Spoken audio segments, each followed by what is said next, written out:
it really isn't easy to it really is difficult to overstate just how important this match is. It's a real 6-pointer at the bottom of the table. It's a match for these players that's as important about the badge on the chest as it is the badge on the sleeve. It's a huge 6-pointer here. It's Leicester City versus Bournemouth. It's a watch-along. Won't you join us? Welcome to Leicester Fan TV. Are you ready for the show?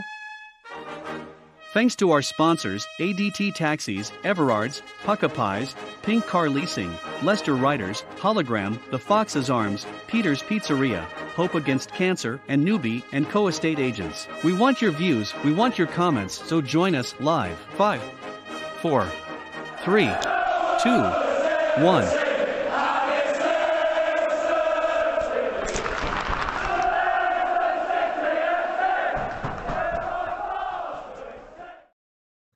Welcome to Leicester Fan TV. Thank you for joining me for today's watch along. Lots of comments coming in, and with good reason, because it is a massive 3-point minimum today. Like Nick said, it's a huge 6-pointer at the bottom of the table. Leicester City, the chance to take their destiny back into their own hands.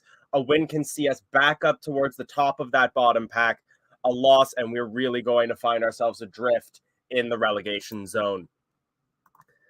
Philip commenting on the lineup. We're going to get that lineup up in just a moment. We're going to run right the way through all of these comments that have come in very early on. George saying a must-win game. Jake asking why Dennis Pratt is on the bench. There's been a lot of movement. We're switching to a 4-3-3 formation, a return to a 3-row lineup. I don't believe we've done that with Brendan in a very long time, not since mid-season, before the World Cup at the very least, off the top of my head. Nick saying that Suter was too tired today, and that's why Daniel Amarte gets the start today. We're going to show that as well. And then Christian asking why we aren't playing Madison in the middle. I think it's pretty much just due to that starting 11, although where a lot of us were seeing 4-3-3 in advance. I was pulling that off of Google. Some people were pulling that off of Sky as well. I'm seeing news of a 3-4-3 formation that will be pulling who will that be pulling up? It will be pulling Ricardo Pereira up into the midfield 4 rather than a back 4. But nonetheless, I'll be showing that 4-3-3 that we think there's going to be a lineup for up on screen. Jam's saying that at least if we lose, we don't go bottom because Southampton are playing Man City. Let's try to remain a little bit more optimistic on this. I think the gravity of the situation is really starting to hit these players. And they realize that their Premier League survival for many of them depends on winning matches like these. Tony calling for an Amarte hat trick. Chris saying that it is a do or die game.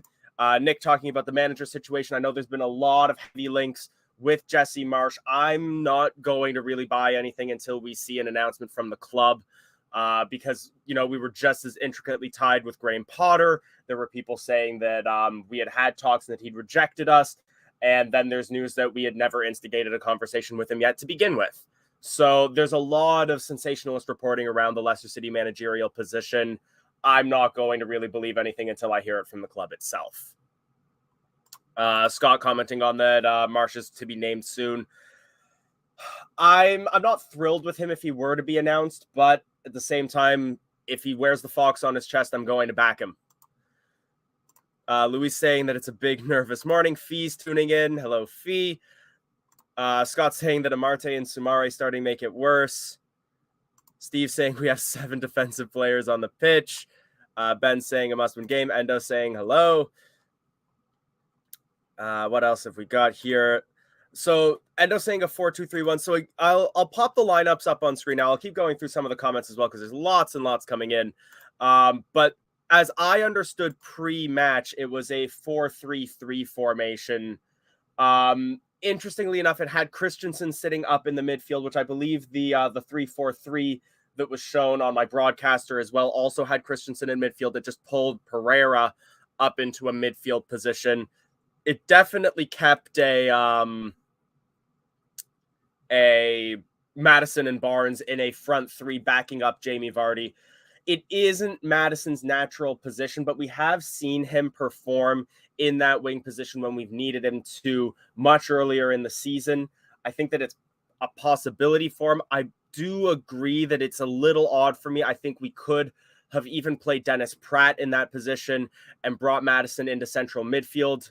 If it were me, I probably wouldn't have started Soumare in this case, and I would have put Ndidi on right midfield instead.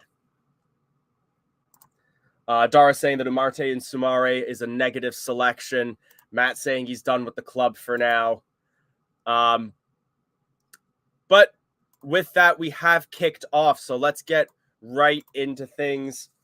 I believe Leicester City kicked off. The ball is now out for a throw-in. The clappers are back in the stadium, and the sound is rocking at the King Power early on. Vote fast on the ball at the outside of the penalty area, and he will pass it back to Daniel Iverson. David Coote is our referee for today.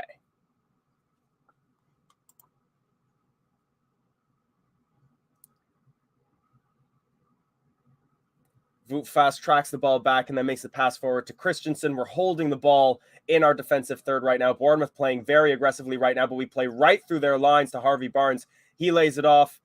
I believe it's Ricardo Pereira right now approaching the penalty area. He plays across and he's looking for Vardy. It's knotted on by the Bournemouth defender. Madison now inside the penalty area. He's trying to lose his man, plays his cross off the Bournemouth defender, and that is out for a Leicester City corner kick. Yeah, so it's looking like the Google lineups were completely wrong. Nick saying Christensen playing left back, Ricardo right wing, and Castagna right back. So yeah, that's definitely not what Google says, but Google often gets it wrong here. It's just the earliest lineup I usually have access to as we play the corner short. Madison now he plays his cross in, headed away, nodded onwards by Bournemouth. Will be collected by Christensen up against Christie. Christensen knocks him over, and it's a free kick to Bournemouth.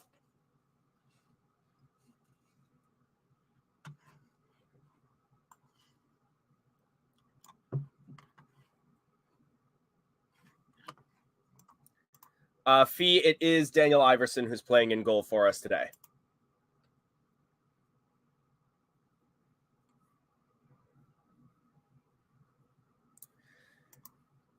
Nick, I get where you're coming from, that you're annoyed with those selections, but for me, what I see with that is that still gives us options on the bench. It gives us the opportunity to strengthen the lineup early doors if we do seem to be under a lot of pressure, and later on if we just need to put additional pressure on Bournemouth in the second half. It's not our strongest lineup, but I understand why we're doing that.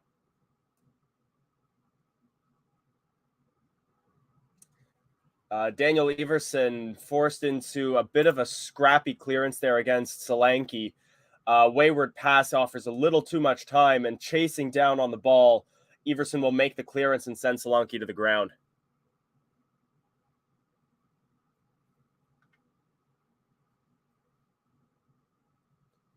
Clearance goes out for a Bournemouth throw-in. 3 minutes in.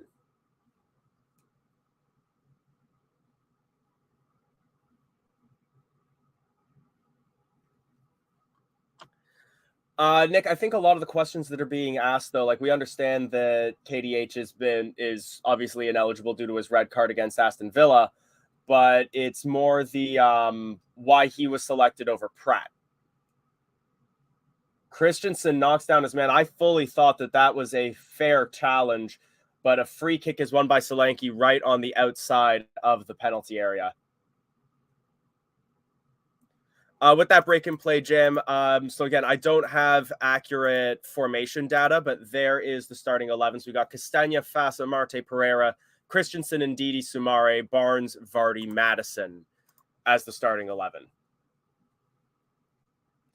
Very dangerous area for a free kick to be given away. And again, I'm not really buying that was a free kick to begin with.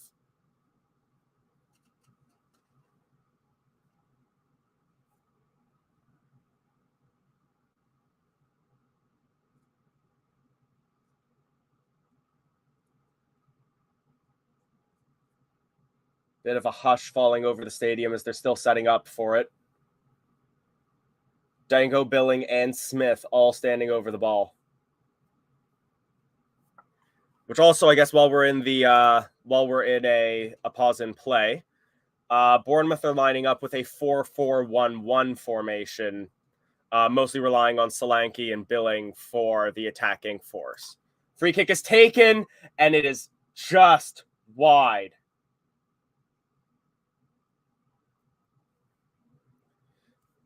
The depth perception on the TV broadcast can often be so deceptive. I thought that had gone in for a moment. It's just off the outside of the post and away for a goal kick. Iverson wouldn't have been there had that been on target, and honestly, I wouldn't have blamed him. It was a very, very well taken free kick by Billing.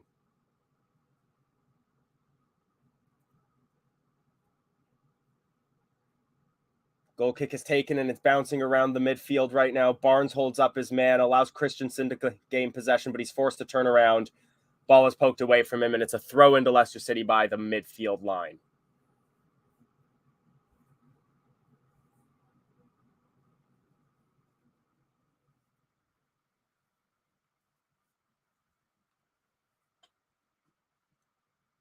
Christensen plays it back via Madison all the way to Iverson. What are my thoughts on Jesse Marsch? So the thing is, there's a reason why he's gotten bigger managerial appointments like Leipzig, like Leeds United, and it's because he impressed so much as manager of Salzburg. What gives me concern with that is that Salzburg are kind of like the PSG of Austria. It's not difficult to win a lot of games in the Austrian Bundesliga with Salzburg because you have 3 times as much money as the second best club. That said, he would be bringing a refreshing kind of football to the KP. Something that we haven't played more recently. It's something new for these players to try out. And we know that early doors with Leeds, he did quite well. It's a question of how much has he learned from his Premier League experience as to what works and what doesn't against the other 19 teams. Ball being passed around by Bournemouth right now. They're holding a decent bit of the possession. They've gone all the way back to their center backs. Lofted ball that will be collected ahead of Solanke by Daniel Iverson.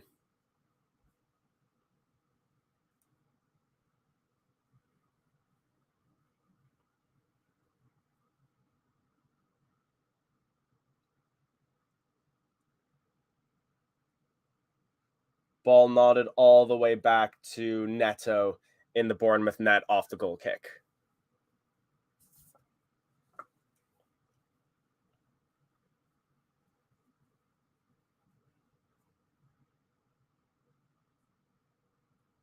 Cleared by Neto. Back as far as Christensen. Ndidi now on the ball. He plays it to Barnes over to Madison. Madison playing the ball forward. Quick 1-2 with Ricardo. He's got open space in the midfield. Plays it over to the wing. Trying to find Castagna, but won't.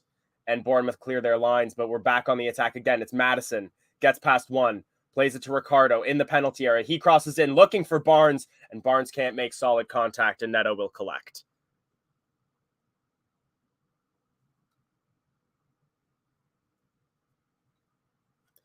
So, yeah, there's a lot of contrasting opinion on Jesse Marsch. Things like this where it's like he did dominate in the Austrian Bundesliga, much like Brendan Rodgers did with Celtic. You know, Rangers weren't really a part of the picture while Brendan was managing Celtic. But it's also worth noting that as soon as Brendan left, Rangers won the Scottish Premiership.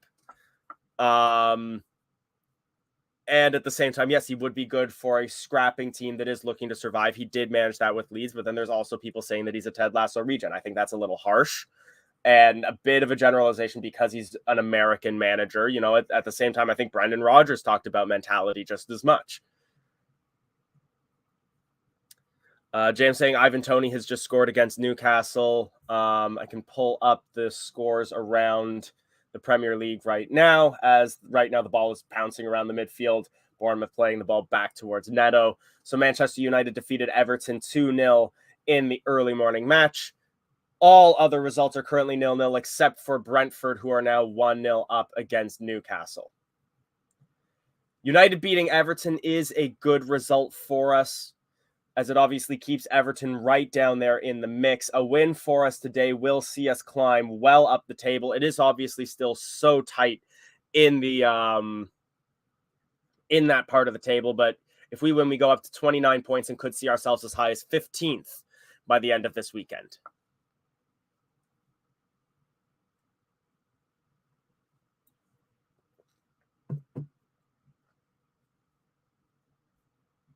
Saying 14. Yes, that's right. We could hop Wolves on goal difference, especially with a win today.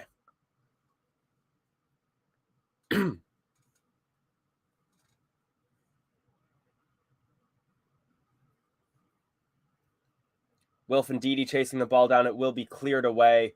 He's saying that the ball went off of Solanke, and it did. We get the throw.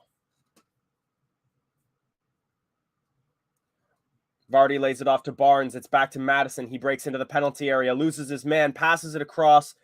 Ricardo can't quite get there, but it falls to Castagna, who shoots, and it goes just wide through the crowd.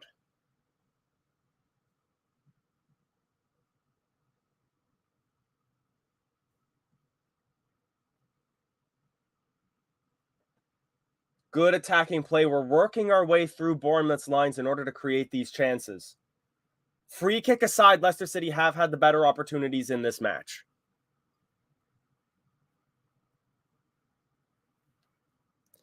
Yeah, we have the highest goal difference in the scrap by a fair margin as well.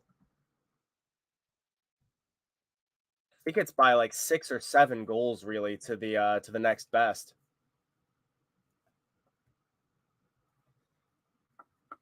Yeah, Wolves are next closest with a -13. We have -11, but all the teams that are down there around us right now, -24 Southampton, -20 Everton, Bournemouth -30, Forest -28.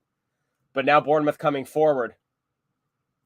It's Billing on the ball. He lays it off, and it's too far away for Christie to collect, and that's out for a goal kick.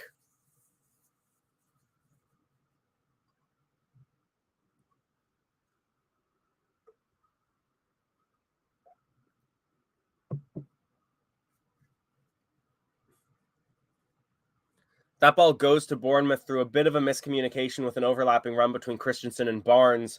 Christensen lays the ball off, hoping that Barnes will collect, but he wasn't quite there yet.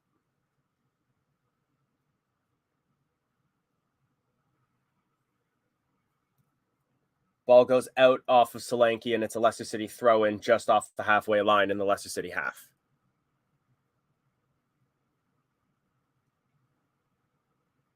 Madison tries to switch up play, but his ball isn't high enough, and Ouattara will intercept, and it's a Bournemouth ball now. Louise, I think this is going to be a really scrappy game. I have faith in Leicester City. I think that the gravity of the situation is really starting to land on these players. I can see us winning this game 2-0 if we have luck on our side as well.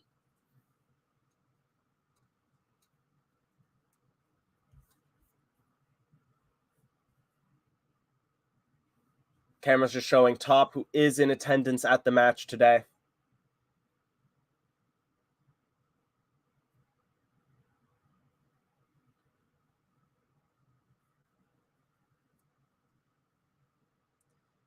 Neto taking his time on the ball right here and clears the ball straight to a Leicester City player, but we failed to maintain that possession, and it's intercepted by Lerma.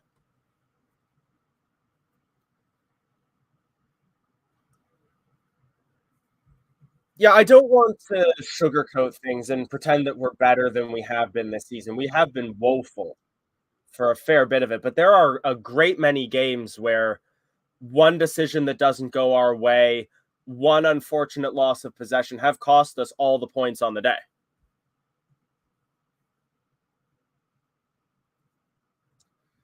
Rothwell on the ball. He lays it off. Smith back to Rothwell, trying to find a space through Leicester City's line. Still Rothwell. Billing takes a shot, and it's blocked, and now the ball falls to Madison, and we have a chance to counter. He plays it to Vardy, but his back is to goal. He's forced to go back to Barnes, and every Bournemouth player is now behind the ball again. We go back to the center backs. Jam saying Son has scored against Brighton.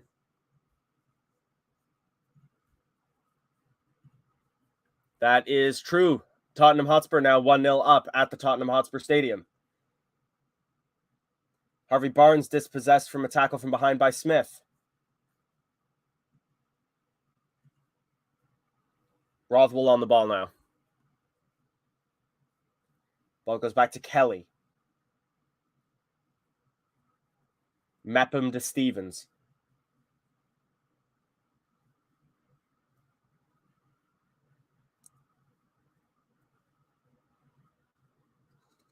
Lot of tackles, but Bournemouth maintain possession. Solanke running forward now. He's on the corner of the penalty area. Breaks inside. Tries to play across. It's deflected.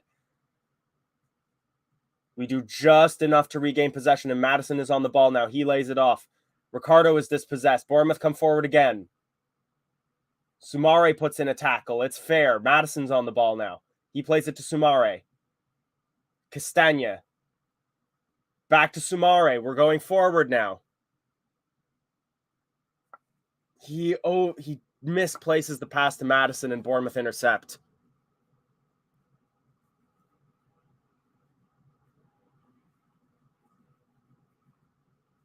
Cross comes in from Bournemouth. It's blocked by Pereira, and it's out for a throw-in.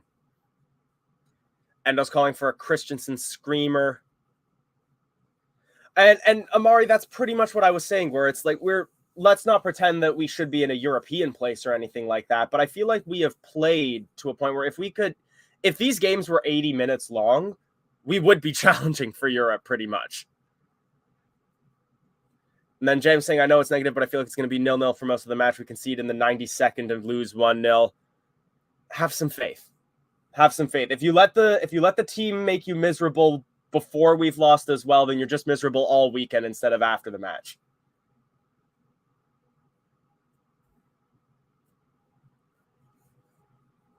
Bournemouth clear their lines as far as Madison near the halfway. He'll play the ball back, and it's to Wout Faes.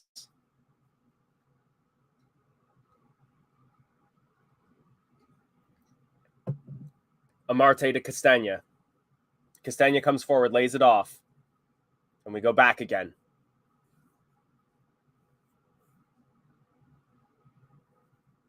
Christensen. Barnes now. Lots of space on that left flank. Barnes cuts inside. Escapes the tackle. Makes a pass to Madison. Madison goes back to Christensen. Christensen crosses in. And just missing the header is Vardy. Oh, if his head meets that, it's 1-0 Leicester City. Yeah, you're completely right. Google has now updated to say that we're playing a 4-4-2 with a front two of Madison and Vardy. It's also changed Bournemouth from a 4-1-4-1 to a 4-2-3-1.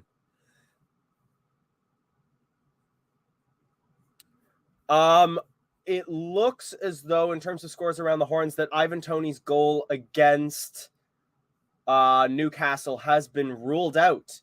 So that match is back to 0-0. Tottenham versus Brighton remains the only match with a goal scored.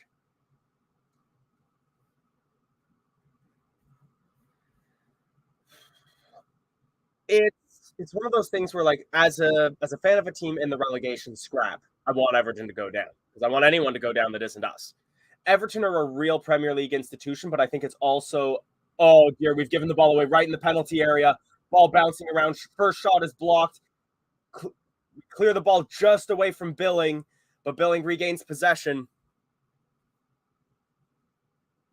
And Bournemouth are forced to go back.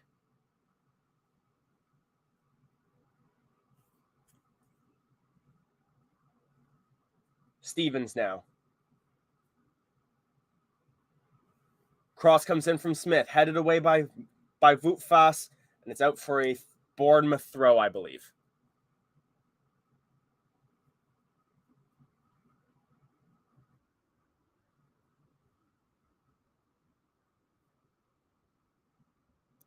They are seeming to mesh. They're not quite communicating as much as we would like, but there's reason for optimism here.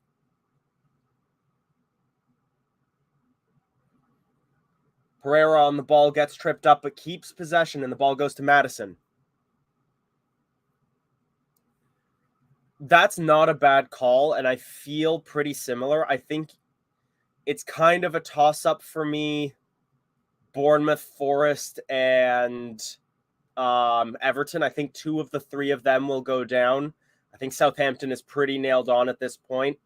I think they made a real mistake in appointing Nathan Jones, and nothing they really did from there was going to recover that.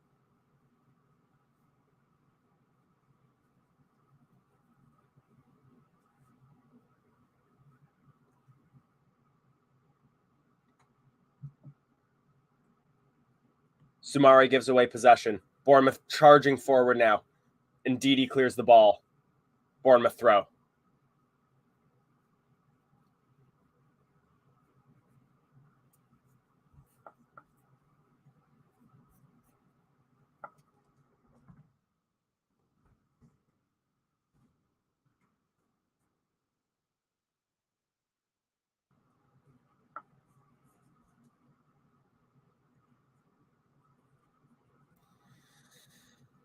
That's a good question. I don't know off the top of my head because I don't do too much analysis of other teams except for when they're playing against us.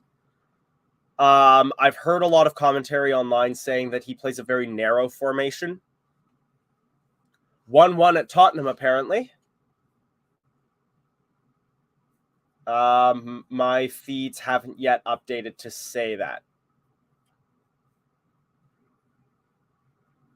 Ball being passed around the back by Bournemouth right now.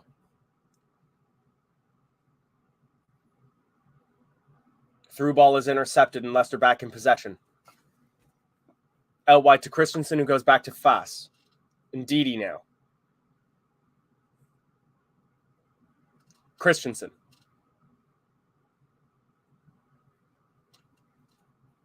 Madison to Fass.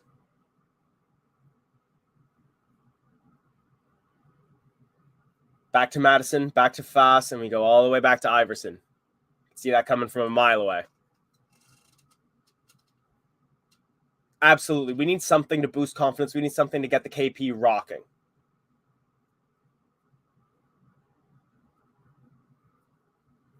Bournemouth win the ball through a tussle in the midfield. Lofted through ball now. Oh, and almost gets around Amarte. But the ball goes out for a goal kick. I fully thought Amarte gave away a corner there.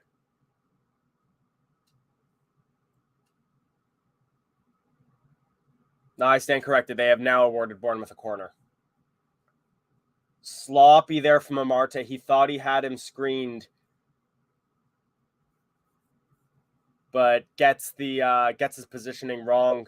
Ouattara works his way around him, and then Amarte is forced into a poke clearance.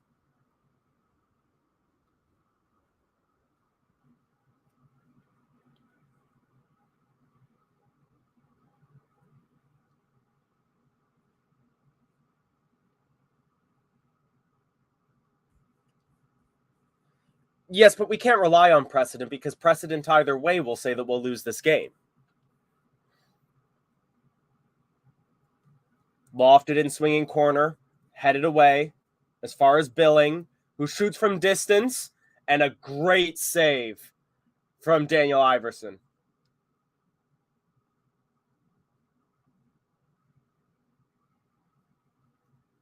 Diving save towards the bottom corner of the net. It took a deflection as well.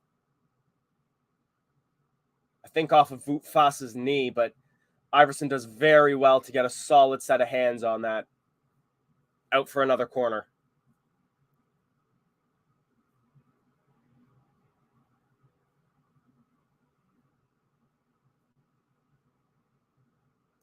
This time they play it short. Ball to Billing now. He shoots. Blocked by Vardy. He gets round one. Billing now tussling with him. Gets double teamed, wins a free kick. We take it quickly. Barnes on the wing. He's up against Kelly. Gets knocked down. No free kick. But we maintain possession. We switch up play. Christensen. And we go back to the center backs.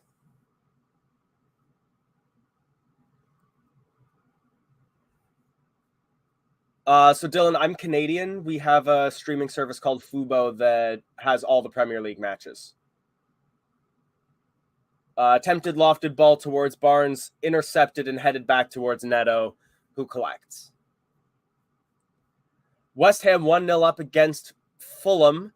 Harrison Reed with the own goal. That's going to be bad for us.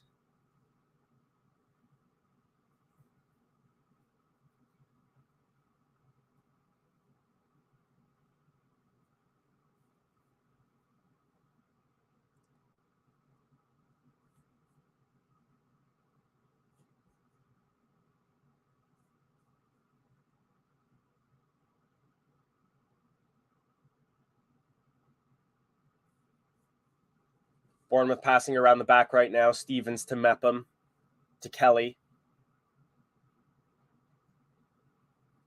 But we intercept up front. Bournemouth very quick into that, though, and Neto will collect.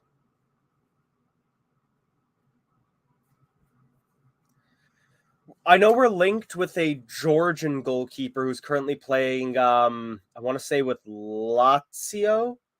I don't know too much about him, unfortunately.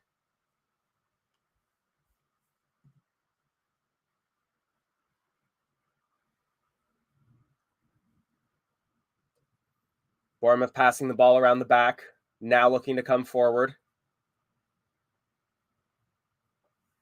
Ball with Solanke. He lays it off. It's Kelly now, coming forward on the wing.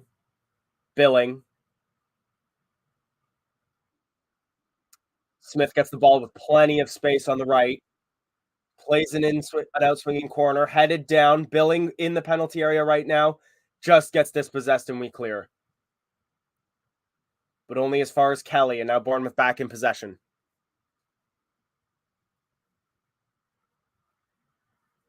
Into the penalty area now. Solanke turns, shoots, and it's just wide of the goal.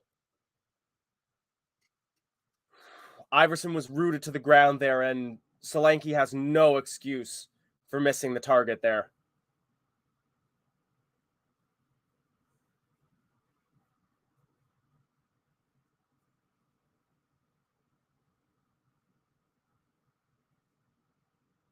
Really, really dangerous for Bournemouth there.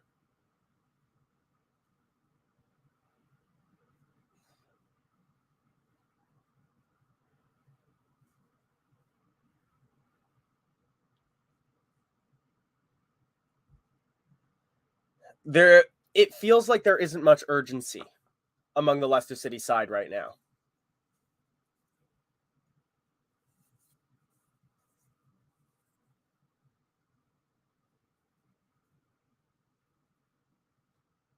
Bournemouth with a throw in now.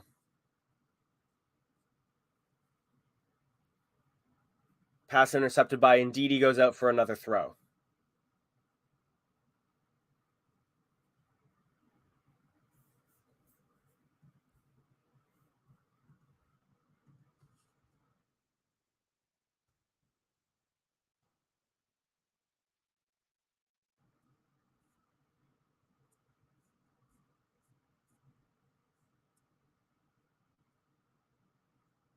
Bournemouth coming forward again. Lerma. Smith. Crossed. Headed away. Only as far as Lerma again. Rothwell. To Kelly, back to Rothwell. Mepham. Sorry, Stevens. Passing around. Solanke. They're just holding possession right now. We aren't going in to try to challenge. Back to Lerma.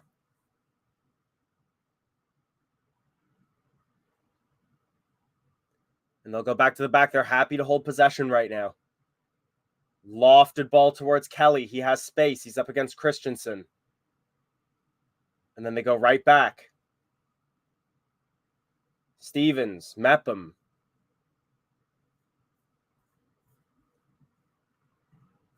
Mick saying it's like Rogers is still picking the team. Can't believe we're not playing two up front. Also, Samari and Amarte shouldn't be in the team. It's fair points. 69% possession for Bournemouth in the last 10 minutes as now they come forward. Ouattara is forced to play the ball out.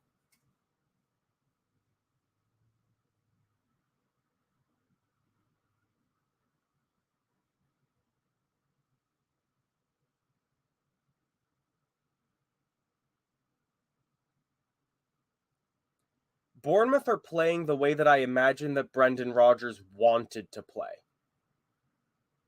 Holding possession, passing the ball around. If the move doesn't materialize, they go back to the center backs and try again. We have been very passive so far in this game in the first half hour.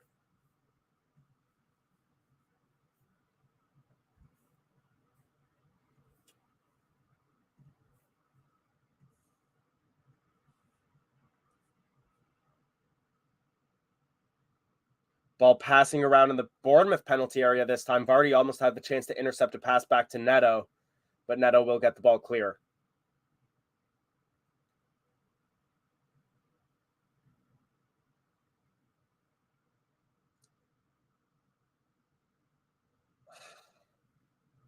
Christensen with the interception. Wins a throw-in. We take it quickly and we go right the way back to Wout Faes.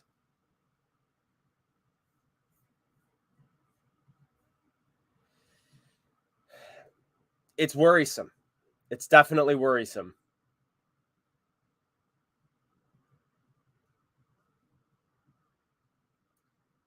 Updates around the horn. Brentford won a penalty against Newcastle, but it has been saved by Nick Pope. That game remains 0-0.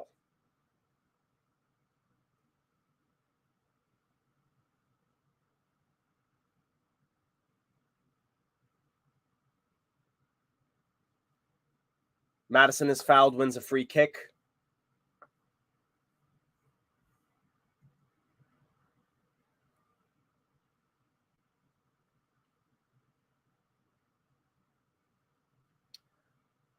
The results are just not going our way today. Wolves are now beating Chelsea at Molineux. Madison fouled by Rothwell, who will get booked.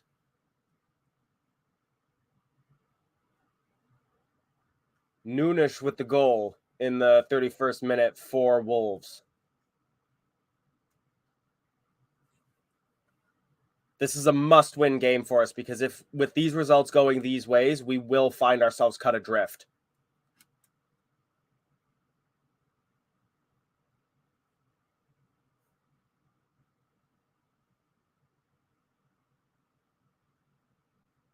Madison plays the ball to Ndidi. He goes back to Faes.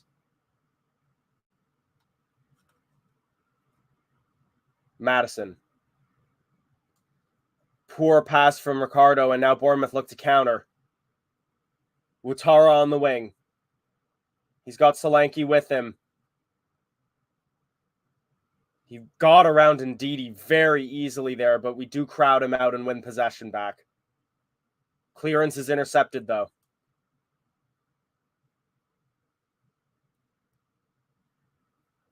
Bournemouth back in possession again.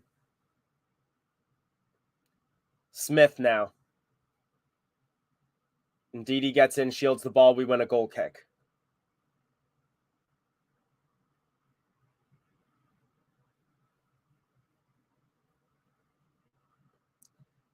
Until his mistake, Ndidi did impress against Aston Villa.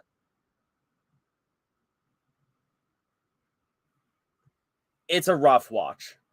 It is.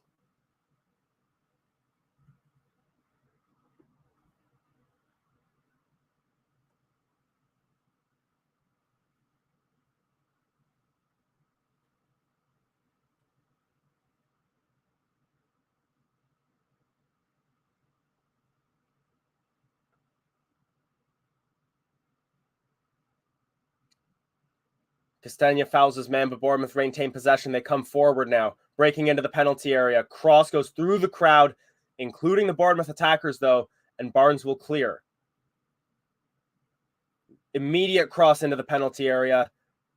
Pings around, headed away by Faes. Barnes on the ball now. He passes to Ndidi. To Pereira. Ball cleared.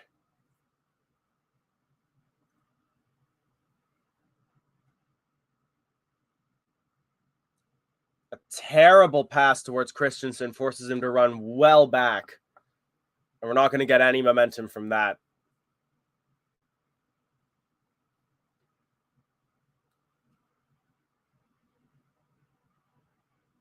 Barnes on the ball now. He gives it away. Bournemouth look to attack again. They're looking threatening every time they come forward.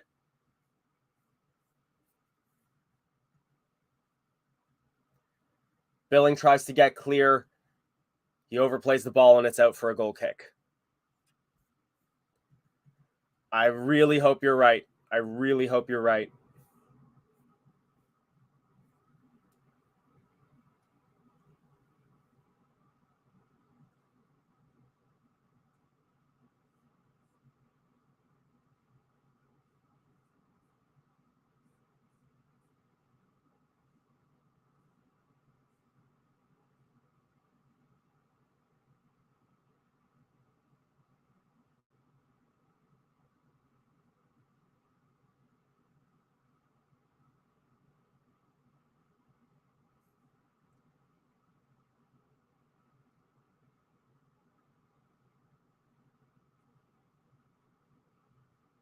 Ball's out for a Bournemouth throw-in.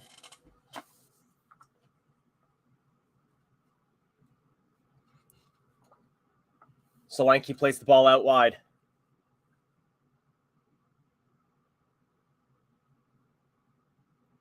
Up against Castagna. Castagna wins the ball against... Plays the ball forward now. Sumare on it. He plays the ball back to Castagna. To Amarte. Back to Everson. And he clears.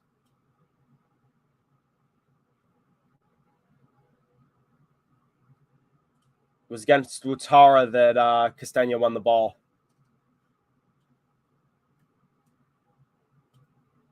Appears to be a free kick to Bournemouth. We're going to have to make some substitutions at halftime here. And Bournemouth making a substitution.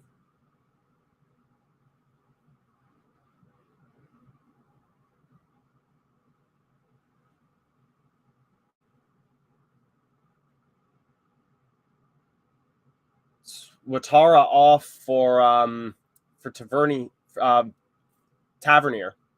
I'm always tempted to pronounce it kind of French and go like Tavernier. He's off for Tavernier. A lot of assumption that that's an injury substitution.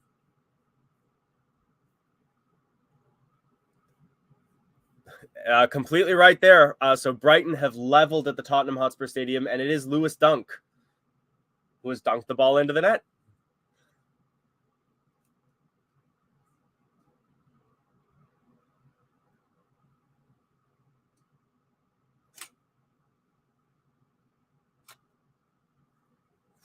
Still not much to speak about right now on the field. It's just a lot of Bournemouth possession and passing around the middle by both teams. Bournemouth happy to hold possession and wait for an opening. Leicester City, when we get the ball, we pass it back to our center backs. Chance now, though. Solanke in the penalty area. Gets tackled, and it's a Bournemouth corner.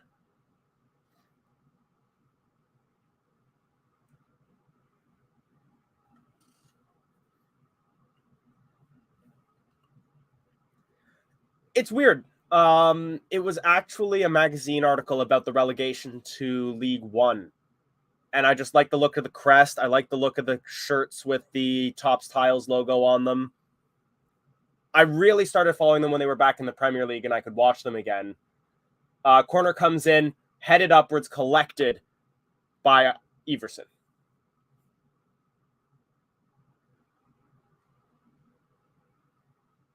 Rolls the ball out to Fass. Christensen. Passes back to Fass. Amarte.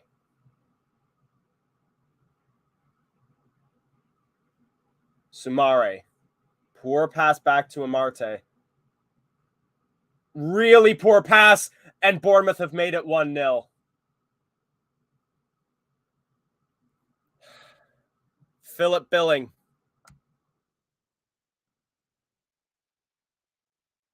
Another mistake, another misplaced pass, and this is the risk with playing this constant passing back down the lines.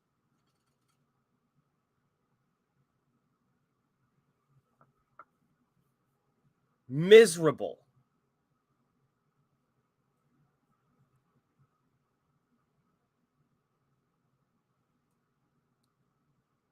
And it was Madison as well. He may as well have been playing a through ball for Billing. I don't know who he thought he was passing to there.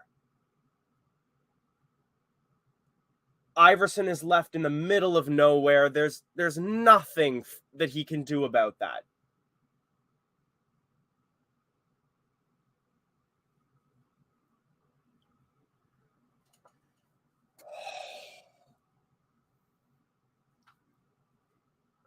That's somehow worse than Ndidi against Villa.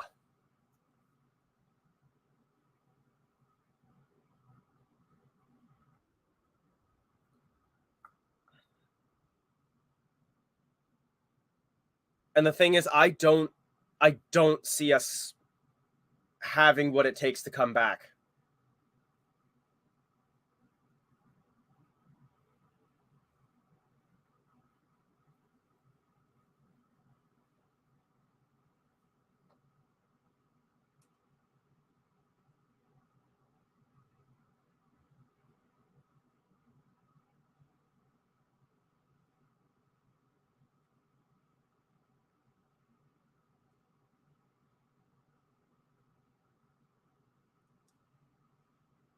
We don't look any hungrier off the kickoff either.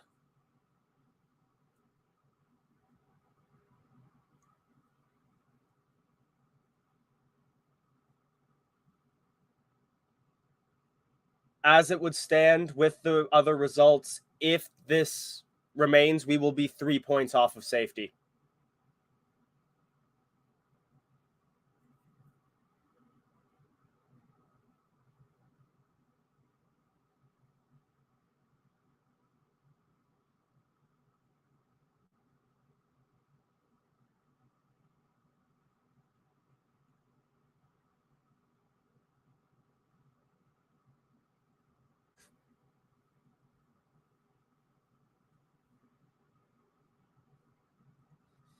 And yeah, that's true. Our next match is against Manchester City.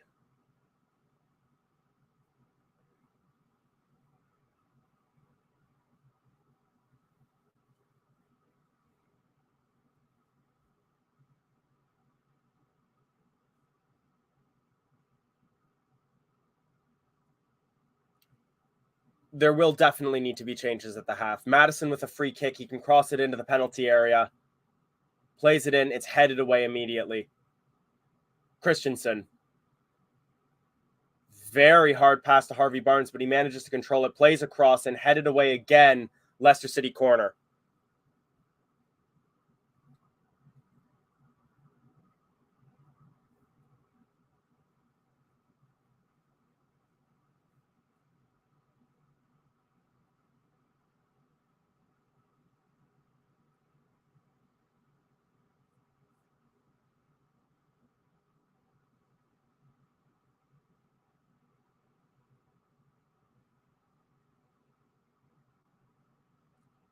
Corner comes in, headed away, cleared.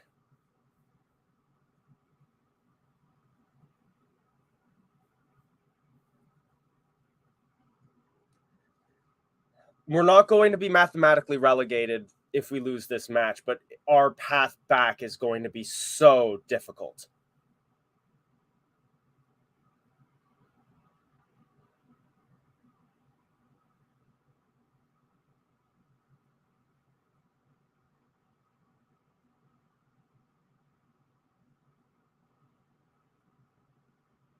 Bournemouth coming forward again. Billing can't quite control the ball, and Iverson will collect.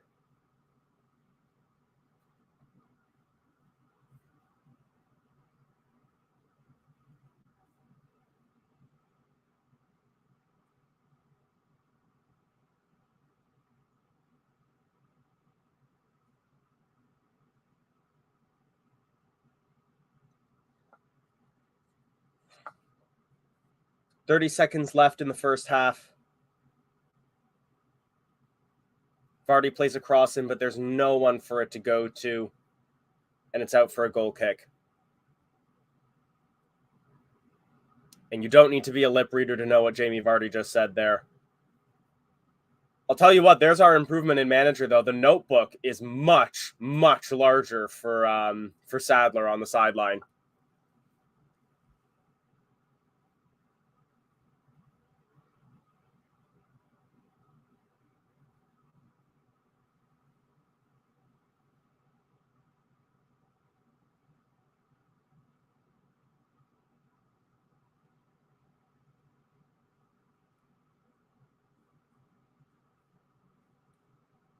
Madison on the ball.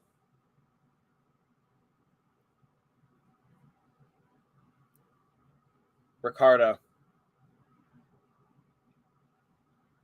Sumare. Through ball. Madison. Shot. Blocked. Corner kick.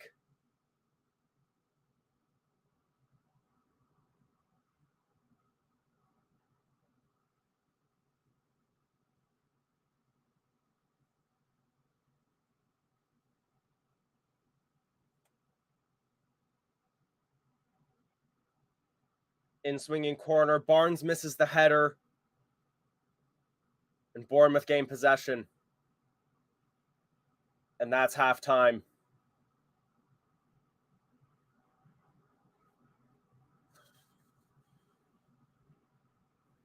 All right, I've got to go get some more water. I'm going to put the 5-minute countdown up on screen, but then I'll be back. I'll put the link in. Some of you can join me. At halftime, it is Leicester City 0, Bournemouth 1. Please stick with me. I will be back in 5 minutes.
All right, thank you for holding on.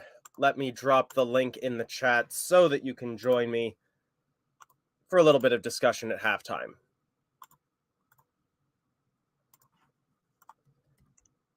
So if you check the chat, you can click on that link. Please come camera on and share your thoughts.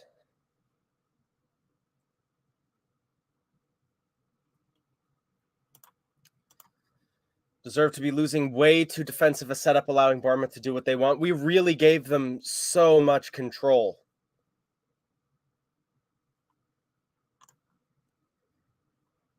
Nick has already joined. Let me add him in. Where do we go from here, Nick? Because it looks like we were just outplayed everywhere on the pitch. We're lucky Iverson's in goal. If Danny was in goal, we could have been 4 or 5 down by half time. So if any club execs are watching this right now and Marsh is a done deal, get him in there at half time, make his bloody changes and sorts, because something's got to happen, because there's no fight in it whatsoever. Is there? Agreed. I hate to get negative on the players, but I didn't see any urgency at any point from Leicester City. It's almost as if like they was down to the fact we're going down. You know, last time we were in this position under Pearson and the Great Escape, we always had that fight to the last minute. This team is a shadow of that. There's nothing in there. It almost feels like most of these players can't believe that we're in the position that we're in. Like it almost feels like they're shell shocked on the pitch. Yeah, but are they reading too much of their own hype? Like Maddison, what the hell was he doing for the passing it the way he did? Christian's a young lad. He's good, but he needs to calm down a little bit because otherwise he'll be sent off. Go back to basics if you got to. Go 4-4-2. Vardy needs help up there. He can't do it on his own. And people are going to say, yeah, but Vardy's rubbish, this, that, and the other. When did they play to Vardy's strengths? They lump it all the way up in the air and expect Vardy to knock it down and bring others. He's not. He's a short arse, Jamie Vardy. He's not 6'4". Yeah. Completely agreed. And I thought that he was going to get back up when I saw that the lineup was going to be a 4-3-3. But it almost feels like we're still playing kind of a Brendan Rodgers 4-1-4-1. Yeah, but is that surprising? Let's be fair. I mean, Stow's been there years, but is it hardly surprising when you've got vast majority of Rodgers' coaching staff, they're still working with the players? Of course, we're going to still play Rodgers' ball. It only changes when you rebuild. When they say rebuild, you rebuild from top to bottom. Coaching staff, players, even the board in like Rudkin, for example, get it all gone, restart. But I don't. I just think this is all to try and appease the fans. But let's be fair, there was booze at half time. Yeah, I definitely heard those as well. And it's not like the crowd haven't been giving their backing through this first half as well. No, the crowd's been great. The crowd has been great, and you think they've worked hard all week and saved up the money to, Easter holidays and stuff to take the kids to go and watch the game, and then they're treated with that rubbish that's served on the platter. I think the other thing that's kind of baffling me is the fact that we looked hungrier against Aston Villa, like especially in that first half. We looked a new team, but it almost feels like our new manager bounce is gone within 30 minutes, let alone 4 or 5 games. Well, it's like he's brought Big Dan in back. I mean, don't get me wrong, I've got a soft spot for Big Dan. He tries. He's not the best, but he tries hard. You can't say that. But Suter can't play because he's too tired. All right, fine. Sumari comes in because, KDH was silly on Tuesday and got sent off. Fine, but don't bring Sumari and bring Mendy in. What has Mendy done to be, shafted on the bench the way he has? And I agree with you on that because, I like Sumari in a way, but he has been woeful this match. And if he doesn't come off at halftime, I'm going to be upset. To be fair, Elijah, Sumari's been woeful since he's come in. He's another one of those ones that came with a big reputation. Like Tete, we've seen it one game, if that, where he's looked fantastic. And you could throw so many players that we've brought in the club under Rodgers' stewardship. Dakar, Sumare, Tete, Vestergaard. You know what I mean? How many of those types of players will get in other Premier League teams? 0. We've got such a massive rebuild job in the summer. It's scary. If anything, it looks worse than what we thought it was. Yeah, I feel like almost getting rid of Rodgers at this point has just brought so many more problems to a much clearer light than they were before. Because a lot of the time we were left kind of grasping, going like, what is the problem? And I'm not saying that Rodgers wasn't at all, but I think it's now revealing that it very, very clearly is not just Rodgers. We've said for a long time that there's something deep rooted into the core. I mean, Rodgers was a cause of it. I'm not saying he's not, but there is something going on in this club that we're not privy to, and it's a lot worse than we thought. It really is. Right. I want my Leicester back, and this what we've seen this season, even to the points of last season, it's not the same club. It's a shadow. The closest we came to it was no fight in it whatsoever. The closest we came was probably that 3-4 week period just before the World Cup. The Danny Ward Golden Glove chase, and that was it. It's the only thing Danny Ward's going to chase, that's for sure. He's not getting anything else, Mr. Donut Hands. They're showing the stats on screen right now, and first half stats: 6 shots to 4, 2 shots to 0 on target, both in favor of Bournemouth. More passes, more completed passes. They're winning every single duel on this pitch. I mean, they're saying on Radio Leicester they need somebody to give that spark as if to wake them up. But you look on that bench, there's nobody there that can do it. A few seasons ago, you'd be like, okay, we'll bring Morgan on to kick him up the backside, or Houffon to kick him up. Do you know what I mean? But there's nothing like that on this bench at all. Evans, you could bring Evans in, but is he going to, wake the players up? I very much doubt he will. I think we should try and get two up top to give Vardy some support, bring Nacho on. But agreed. You know as well as I do. You know as well as I do that's not going to happen. It won't. Of course, but there's going to be we might see Iheanacho come in, but it's going to be for Vardy. Yeah, but we need two up top. We need to, instead of this passing around the back and dilly-dallying on the ball, get it forward, attack. Doesn't matter if you blaze it over the bar. Just keep on trying, keep plugging away, because at the end of the day, you just lay him down, letting Bournemouth roll over you. And we've seen it work for Bournemouth because they were just creating chances and they hit the post, they forced a save, and then they scored.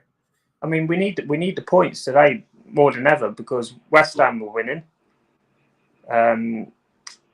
Who else was obviously? Luckily, Everton lost, but Wolves are beating Chelsea right now. Yeah. Forest are getting a point at Villa. Yeah. So we need the 3 points. No excuses. If any of them care about this club and the fans that are stuck in the King Power, show them. Fight for it.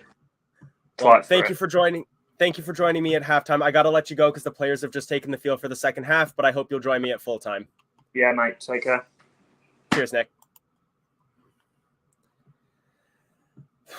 So, like we said, a very, very, very rough watch in that first half. The players have just taken to the field for the second half.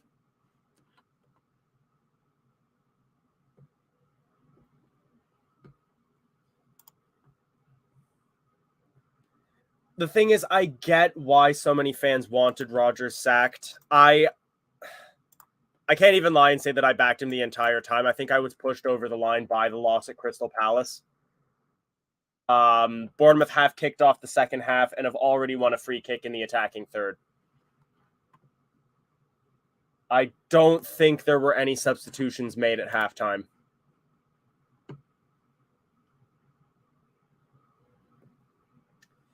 And Didi commits the foul.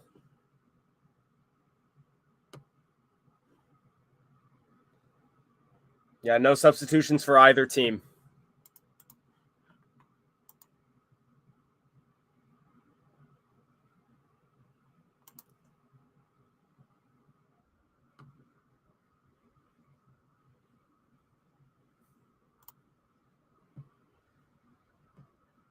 I hope so, but it's just hard to see it coming from anywhere. The free kick is taken, thrown into the mixer, and immediately collected by Iverson.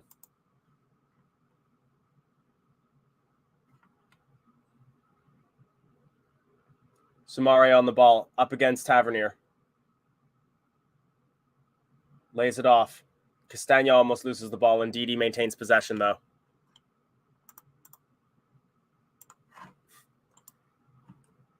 Yeah, 4-2-3-1 for Leicester City, Google is saying now.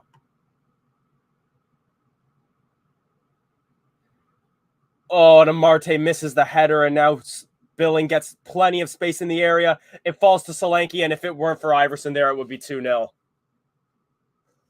Save with the feet.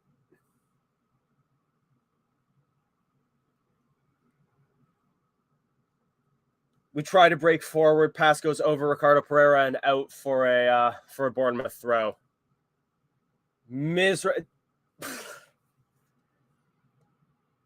I think Amarte tried to jump to intercept that ball, but I sincerely don't think he left the ground.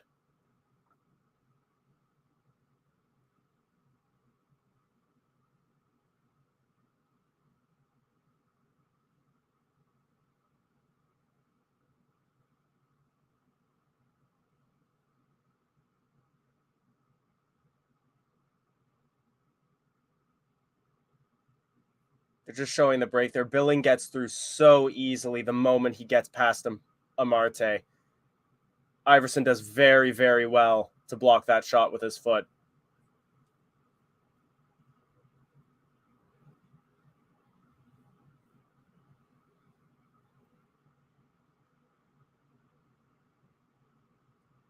Played down the right. Billing again gets to it ahead of Soumaré. Poor passing from Bournemouth, though, and Pereira intercepts. But then the pass is misplaced. Billing on the ball again. Tavernier, his pass is blocked. by Wout Faes, and it's a corner kick to Bournemouth. If there's been any change at halftime, it's that Bournemouth have gotten better.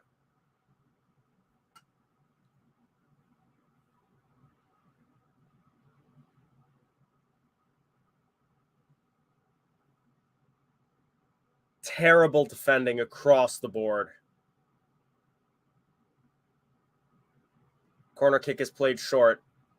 Cross comes in, headed down. It's pinging around the penalty area.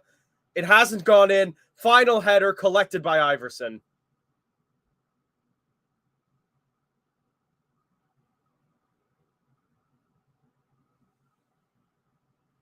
Bournemouth will be left scratching their heads on how between those two chances they didn't score.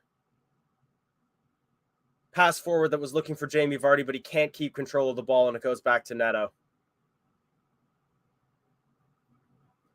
Pereira dispossesses, though. Castagna. Madison now. Little bit of flair. We're coming forward. Off to Vardy. Shot, and it's wide. First chance for Leicester City in the half.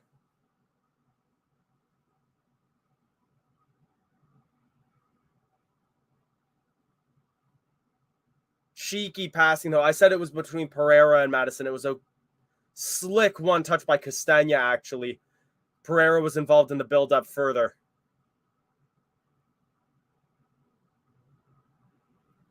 They're showing the replay on the Bournemouth corner. The ball goes off Iverson once, twice, 3 times possibly, but does not cross the line.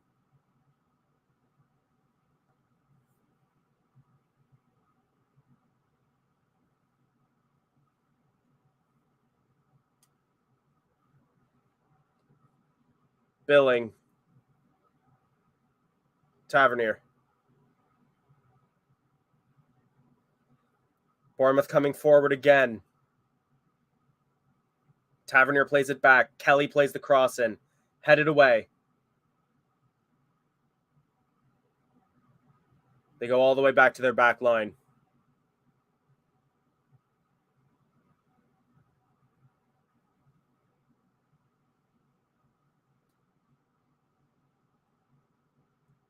Neto's clearance intercepted by Castagna. Pereira now. And he goes back, and the crowd did not like that.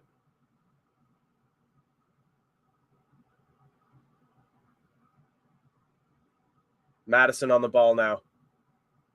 Gets around a few players, plays it across field. It's a poorly placed pass, and it's intercepted by Bournemouth.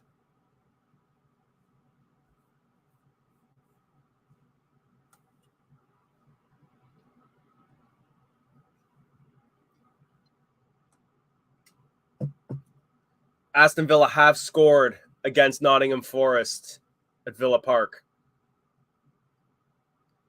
Madison commits a foul, free kick to Bournemouth.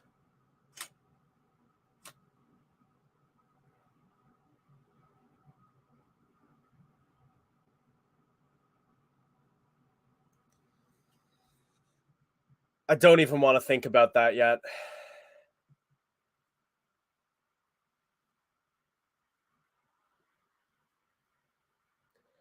After a tussle in the midfield area, Leicester City win a free kick, and we play it right the way back to our center backs.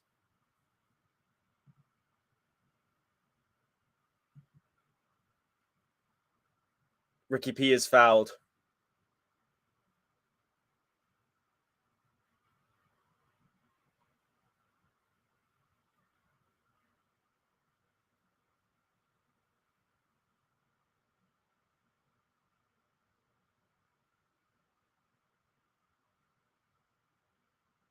Free kick is taken into the penalty area, headed onwards and wide of the net.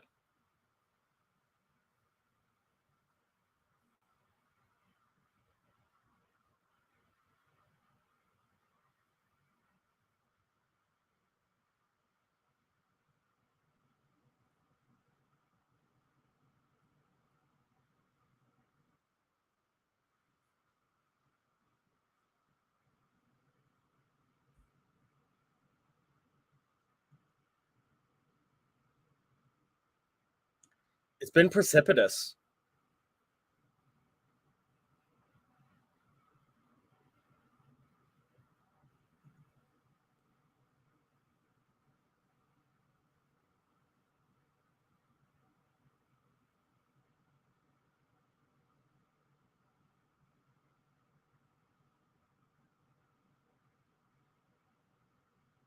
Bournemouth happy to hold possession right now, just passing the ball around the back.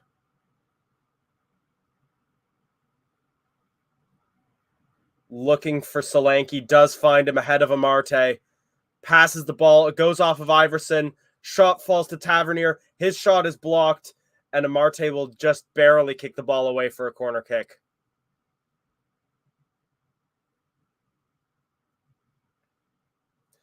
And again, terrible from Amarte. He thinks he's going to head it away from a corner, and all he does is basically play a through ball for Solanke.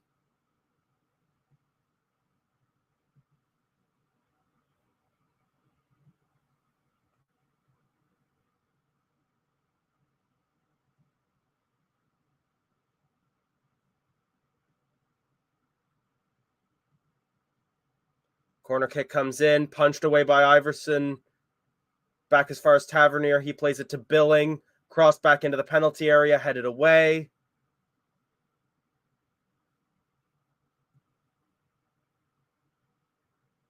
Billing into the penalty area. Rothwell. Mepham. Kelly blocked. Ball pinging in the penalty area, cleared by Christensen. We are just being penned back.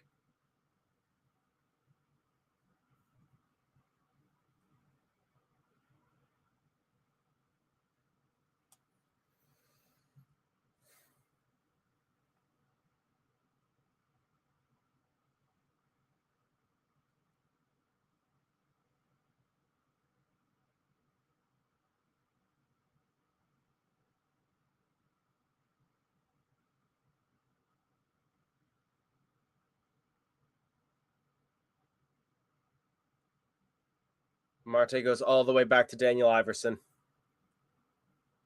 Iverson to clear.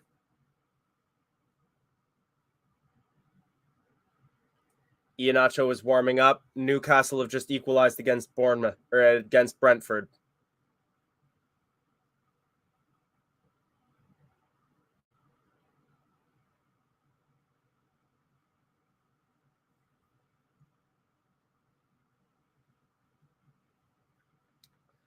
Just listening to the commentators on my broadcast here. So Iheanacho looked as though he was going to warm up, but he's just gone down the tunnel.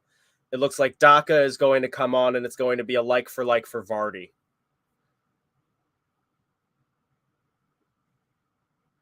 I don't think that's the solution, though. He's going to be just as stranded as Vardy was.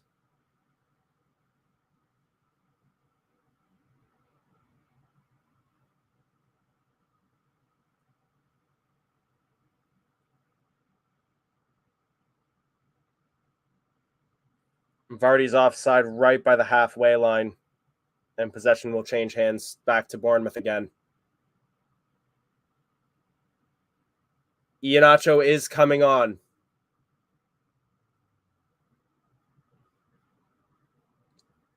Iheanacho and Daka both coming on. Vardy, one of the players, coming off.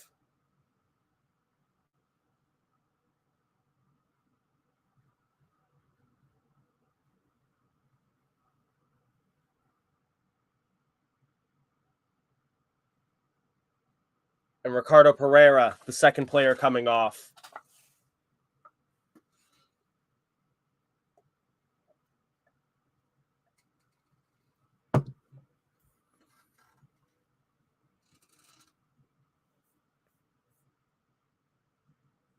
We're not going to be playing one of them as a winger, so that's got to be another change in formation for us.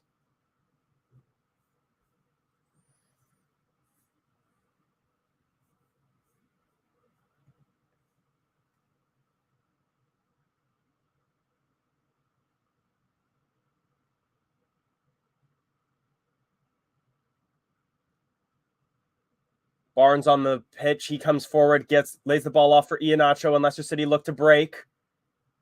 He tries to play an overlapping run for Barnes, but it's intercepted. Only as far as Soumare. Now it's Madison. He cuts inside, lays it off, looking for Iheanacho. It's cleared. Promising, though. Christensen hoofs it forward, looking for somebody. That's intercepted.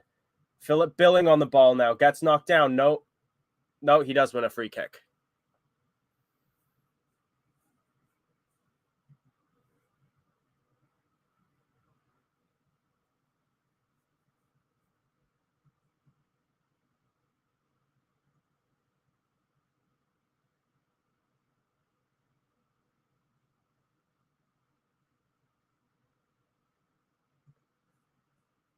Bournemouth substitution now.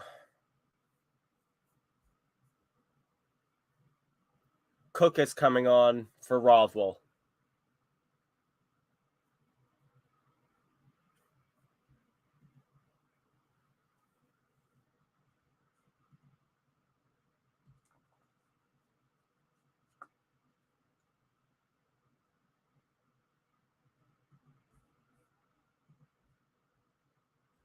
And yeah, apparently the leveler between Brentford and Newcastle was an own goal by David Raya. Wout wins the ball in midfield and plays it forward. It's Barnes. He's forced to turn around, though, and go back to the center backs. Ndidi to Amarte. Brighton are now winning against Spurs. Maddison breaks into the penalty area, takes a shot, and forces a save out of Neto, and it's a corner kick to Leicester City.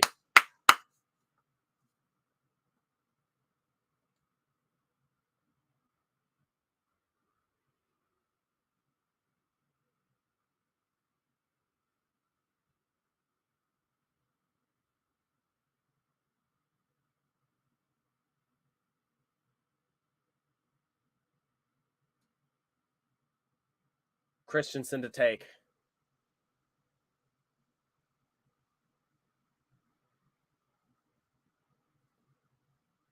Played short. Christensen now puts the cross in. It's very high. Headed back into the mixer. Wout heads it on. Iheanacho can't get there ahead of Neto, though.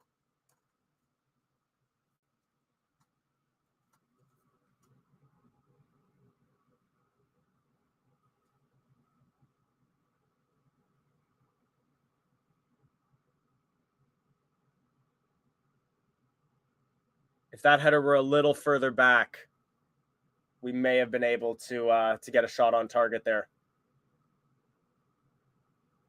Christensen wins the throw in and immediately gives the ball away.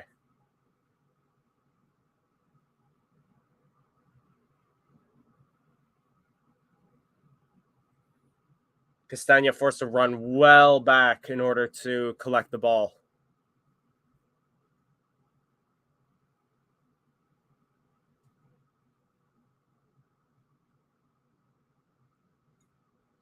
Michael, get on here. Ball played into the penalty area. It's Patson Daka. He finds Harvey Barnes, and it's saved.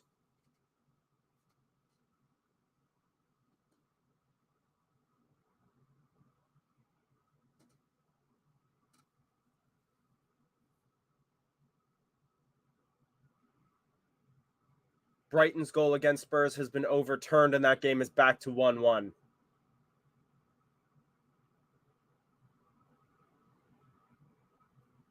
Even had we scored that, it looks as though it wouldn't have counted, as Bournemouth got a foul.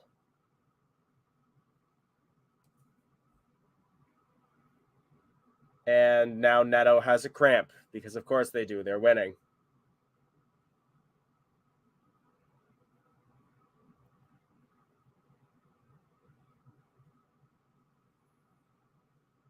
It's like we said, we've been getting played off the pitch. We're looking better now for maybe the last 5 minutes, but that means that we've only given ourselves half an hour out of a 90-minute match to try to win this.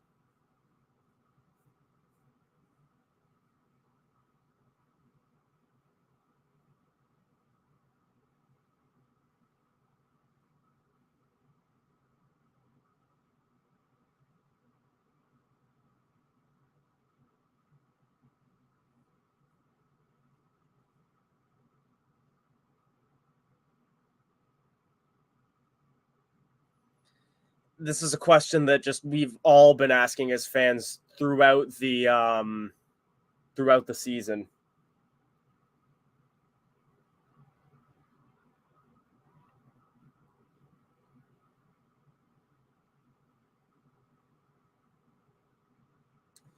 I'm genuinely scared about this because they don't. If we go down, I'm going to be taking a lengthy leave of absence from this channel because it's a different broadcaster who I do still have a subscription with, but they only show, I think, one fixture per match week in the championship, and it's a random fixture. Like, normally it was like whoever Norwich was playing. Sometimes it would be like Preston versus Blackpool or something like that. But I'd probably be able to watch like 3 Leicester City matches in the entire season if we get relegated. And yes, Isak has scored. Newcastle have taken the lead at the GTEC Community Stadium.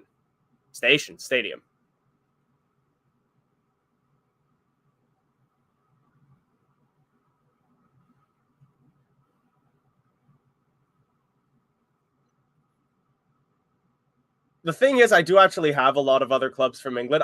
I think the Championship is the league that I'm missing the most from. I have a smattering of League One and League Two clubs.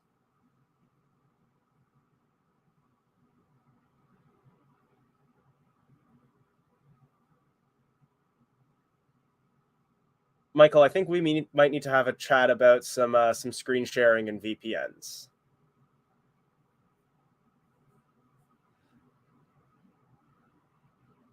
Lloyd Kelly to take a throw in for Bournemouth. Castagna intercepts. Ball goes out for a Leicester City throw in. Thrown straight to Patsandaka. Ndidi. Fas. Players throwing forward now. Christensen on the wing. Barnes now. Back to Christensen. His pass is intercepted.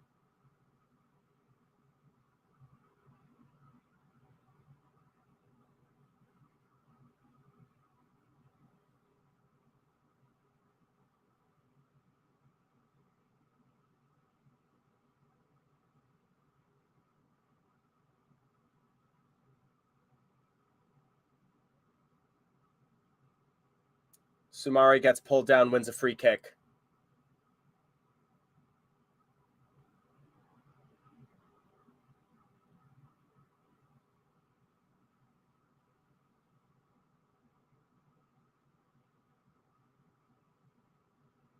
Both head coaches have been sent off in the Spurs and Brighton match. I really hope so, but I struggle to see it if we don't win this match. We're going to be cut adrift.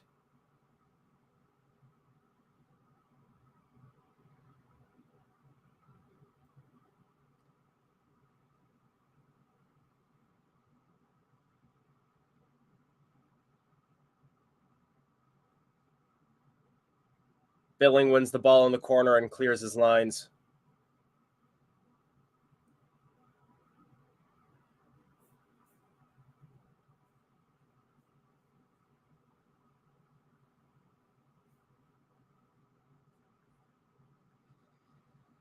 Lovely to see you. Wish it was in better circumstances. Sumare Iheanacho plays a cross, and it's to absolutely nobody.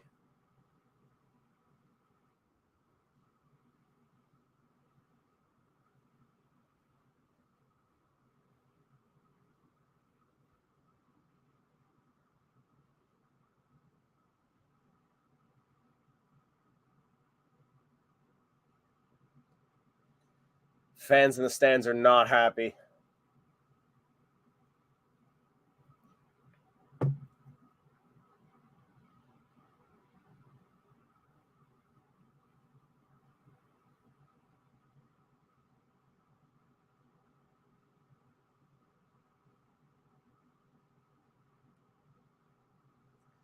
Castagna wins the ball, gets tripped up by Tavernier.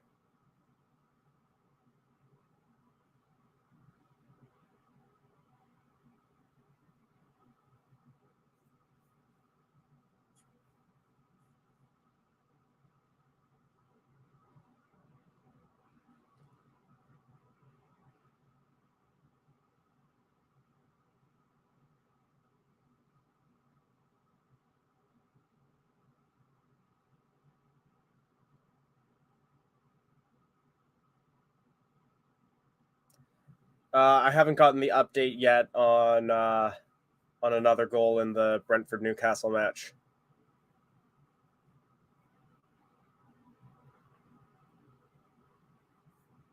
There it is.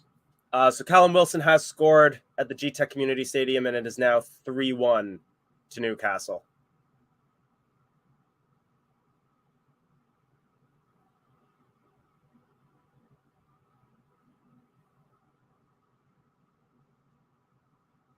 Amarte coming forward, loses his man, plays it to Iheanacho, and Leicester City coming forward. Soumare now. He lays it off, looking for Barnes into the penalty area. Iheanacho has a chance there. Shot finally makes it on target, and it's saved by Neto. And Mepham's on the ground. Iheanacho cannot believe that he didn't score there.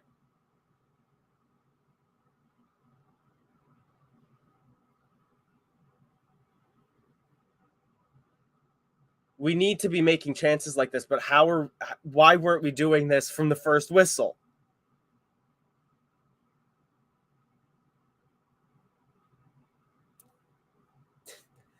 Yeah.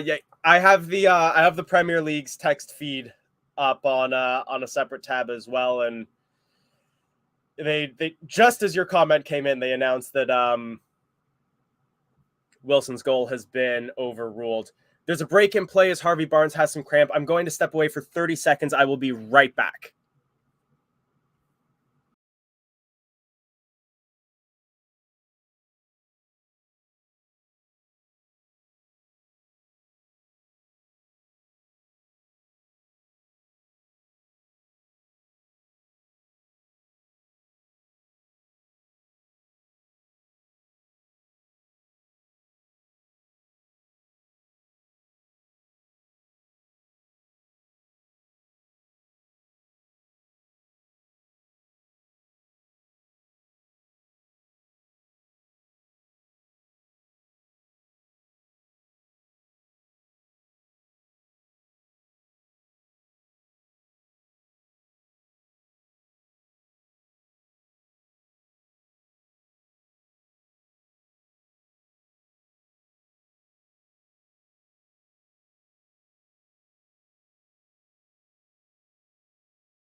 All right, apologies for that. Barnes has left the pitch with an injury, it looks like. So Tete has come on for him.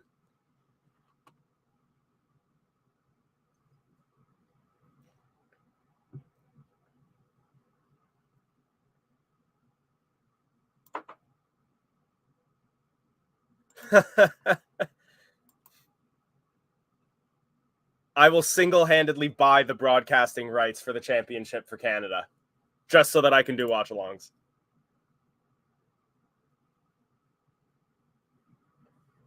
Ndidi to Madison now. Madison shoots from a distance, and it's well over the net.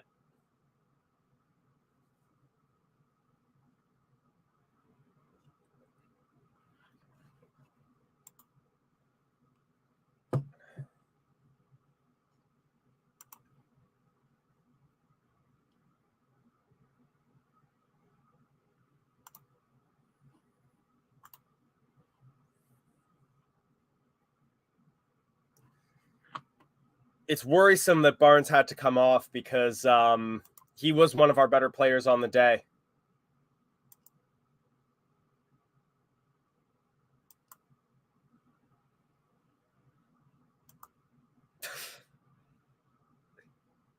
I'll run the name change by Phil, and we'll see what he has to say.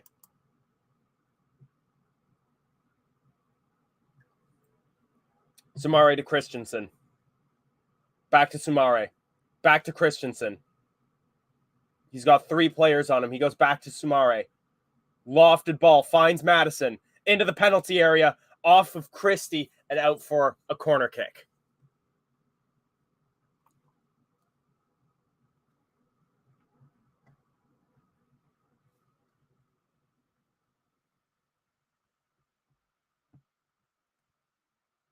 In swinging corner from Madison. Bounces out. Far as Tete, who volleys it well wide of the net.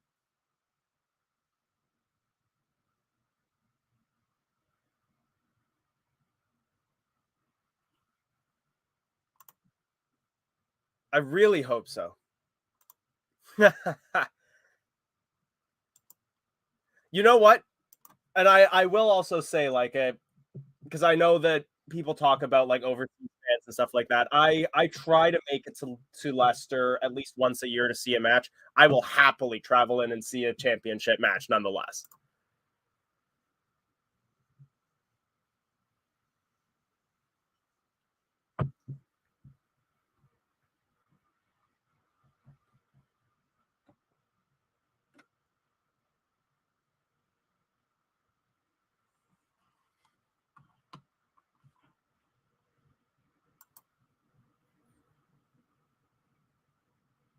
Voot Fast plays the ball forward somewhat to Sumari out onto the wing.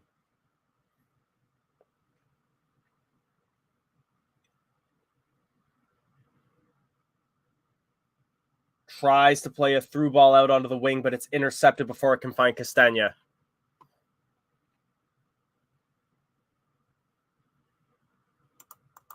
I hope so. I really hope so. Castagna now. Tete. Gets tripped. Free kick. This will be a good chance for us to play a cross in.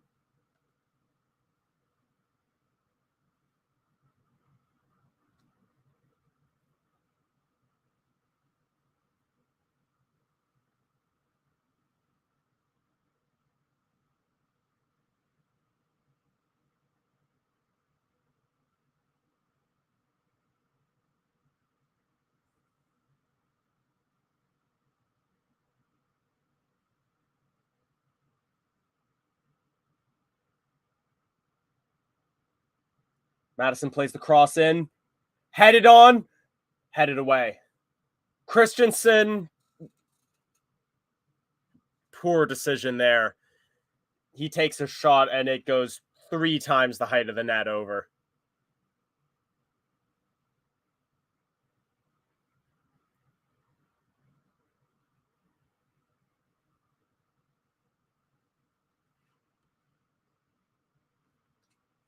Michael, you ready? No worries, no worries. Just give me a thumbs up when you're ready. Or message me in the direct chat.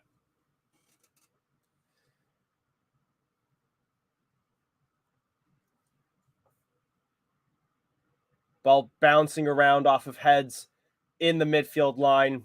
Possession flipping back and forth and back and forth. Sumari wins it on the ground, but then his pass is misplaced and it's intercepted. Now Bournemouth look to attack with Billing. Tavernier on the ball.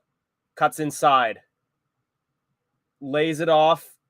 He and Billing both hit the deck. No foul. Tete finds Sumari. Why did Sumari turn around there? It was more difficult for him to turn around.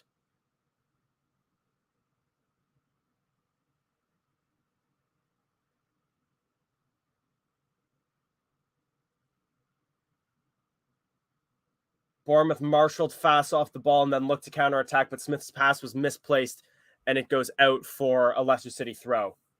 Dennis Pratt is getting warmed up.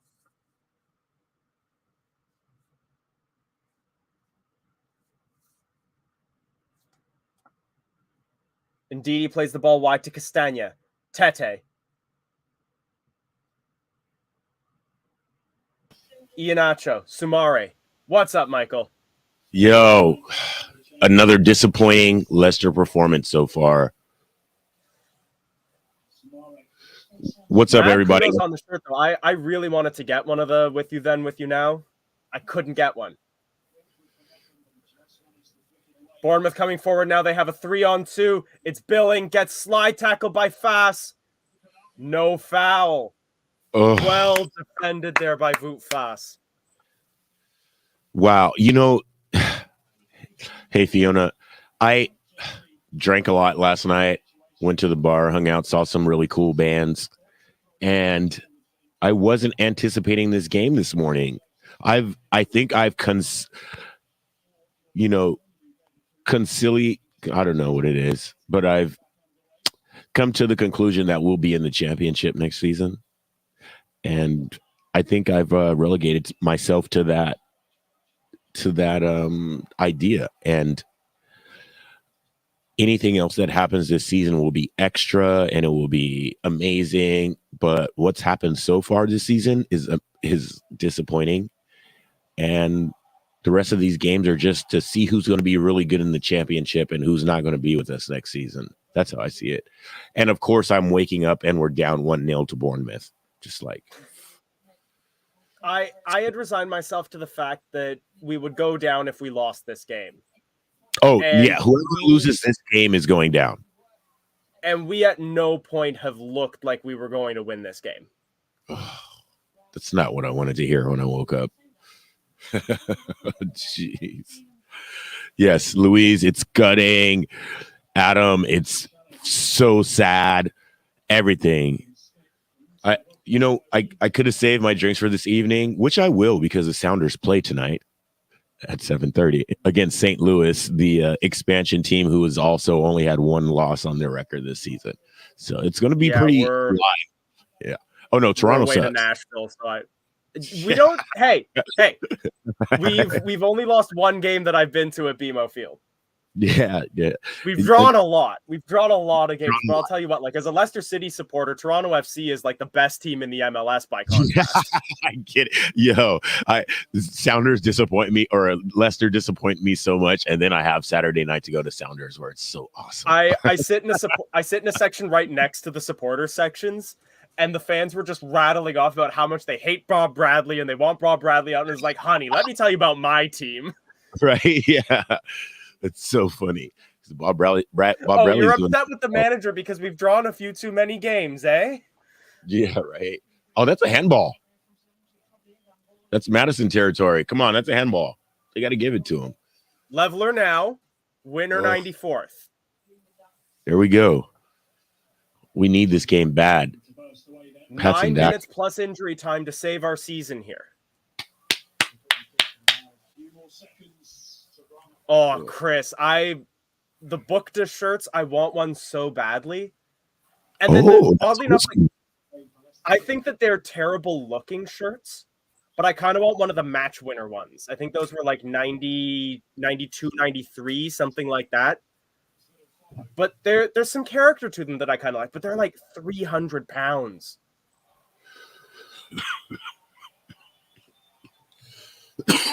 Looks like we either didn't get the free kick or completely threw it away while I was looking at comments. Yeah, I missed it too. But Bournemouth have a corner.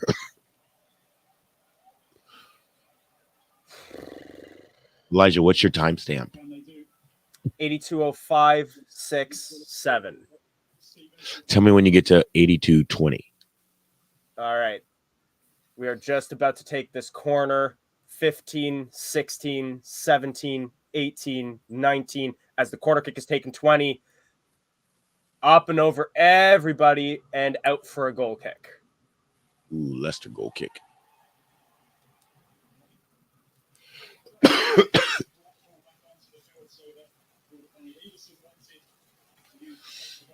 Iverson takes the goal kick short. Castagna on the ball now. Poorly placed pass, though. And now Bournemouth look to come forward again. It's Solanke. Doesn't have an overlapping run, though, and we intercept. Tete and Castagna back and forth. Tavernier up against Castagna. Castagna clears, but only as far as Bournemouth. And they come forward again. Smith crosses in, hits fast in the back. Sumare on the ball now. He gets dispossessed. Yep. Oh, my goodness. But do you see when he got the ball, he took a touch, hesitated. He's still in the 18-yard box. And I'm like, dude, get rid of it. It's a lot of Brendan still ingrained into them so much. Will Jesse Marsh keep us up? Who cares? We're going in the championship. Like, I'm so consigned to that fact already. Like, Jesse Marsh. Let's get ready for some soccer in the championship. Yeah, yo, let's go. There's like 4 extra games, or I don't know how many extra games there are, but there's a couple extra games, and we'll be back. 2023-24, Jesse March. 2024-25, Bob Bradley. Through ball! It's just Oh, cleared ahead of Daka.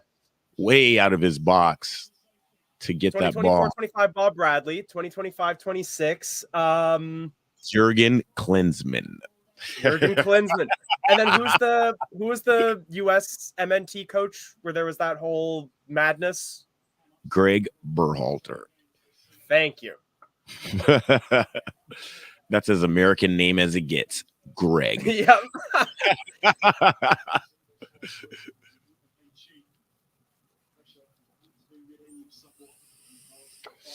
Amarte.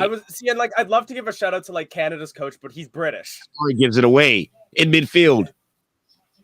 Fast stops it. Second shot is blocked, but Bournemouth still will not stop pressuring us. Spurs have taken the lead against Brighton. Ooh, big challenge. So again, Daco, the thing is, like, I'm not saying this is an I told you so moment. I'm just saying this to share my thoughts. I didn't want Brendan sacked. I get why people wanted him sacked, and I get why we did sack him. We needed to have a backup before we sacked him, though. We couldn't have taken an interim manager like this, because this is our Nathan Jones moment.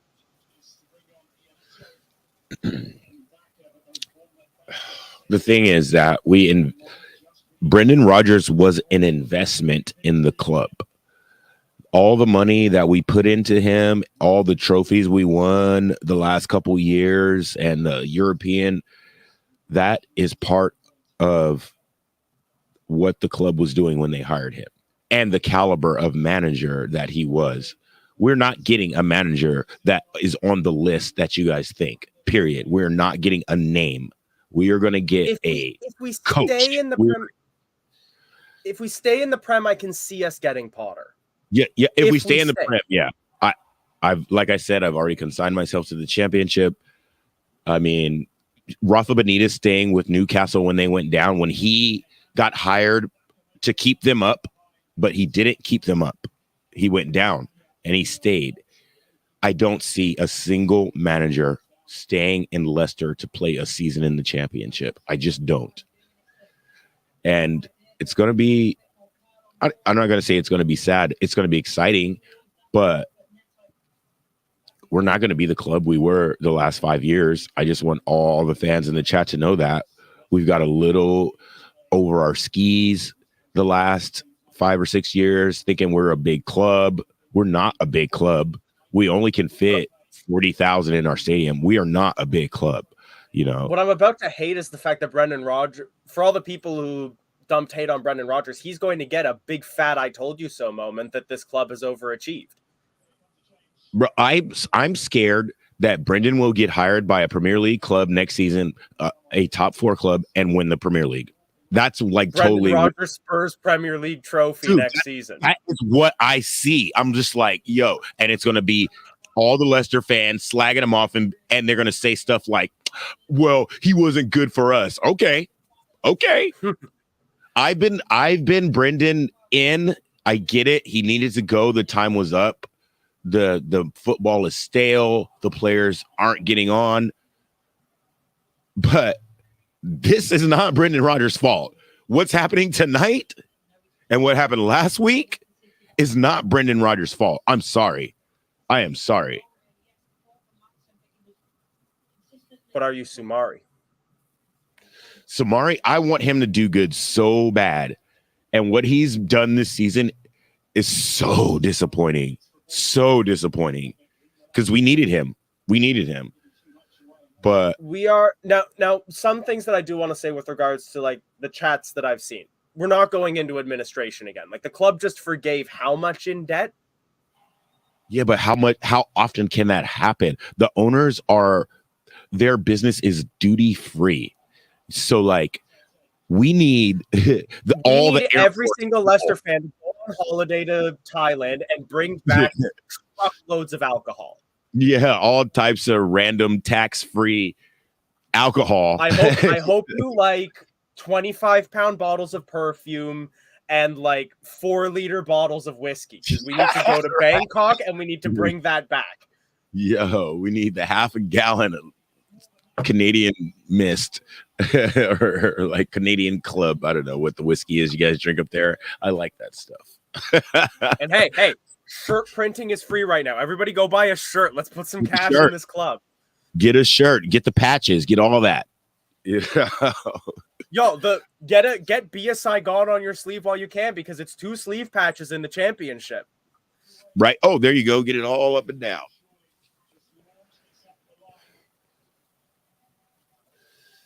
We're threatening, but taking the throw. And also worth noting again, like when we're just shooting it like this, there's nothing happening in this game. Nothing. We play it into the penalty area. Patson Daka, Christensen misplays it and then shoots it completely over the net, as he's done 3 times already this game. He's trying. He's trying, but he's not succeeding. 6 minutes to save our season. Sadler over there trying to get the boys up. I've never seen Brendan Rodgers do anything like this. The crowd, he's getting the crowd up. Everybody's on their feet. Actually, some fans are leaving. I don't know if I appreciate that. Why it's are only you leaving? Yeah, it's only 1-0. There was I don't know if you saw as well, but like 2 big improvements is that we got a manager who like has big claps and hypes up the crowd. He also has a big notebook. His notebook's like this big. It's a big notebook. Got a lot of notes to take. It's one of those fancy ones in a folio. He's got like a little magnet football pitch in it. Oh, it's like leather bound. Oh wow. Yeah. None of that spiral bound Poundland notebook anymore. Oi, oi, oi. James Madison commits a foul in midfield, and Bournemouth are going to take 3.5 minutes to take it. Oh.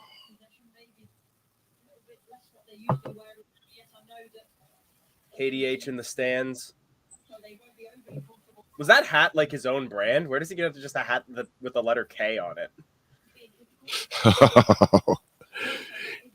Yeah, in the UK, like everyone has their own brand. That's what it looks like on Instagram. Everybody's their own brand. Christensen takes a throw in. 4.5 minutes left to save our season.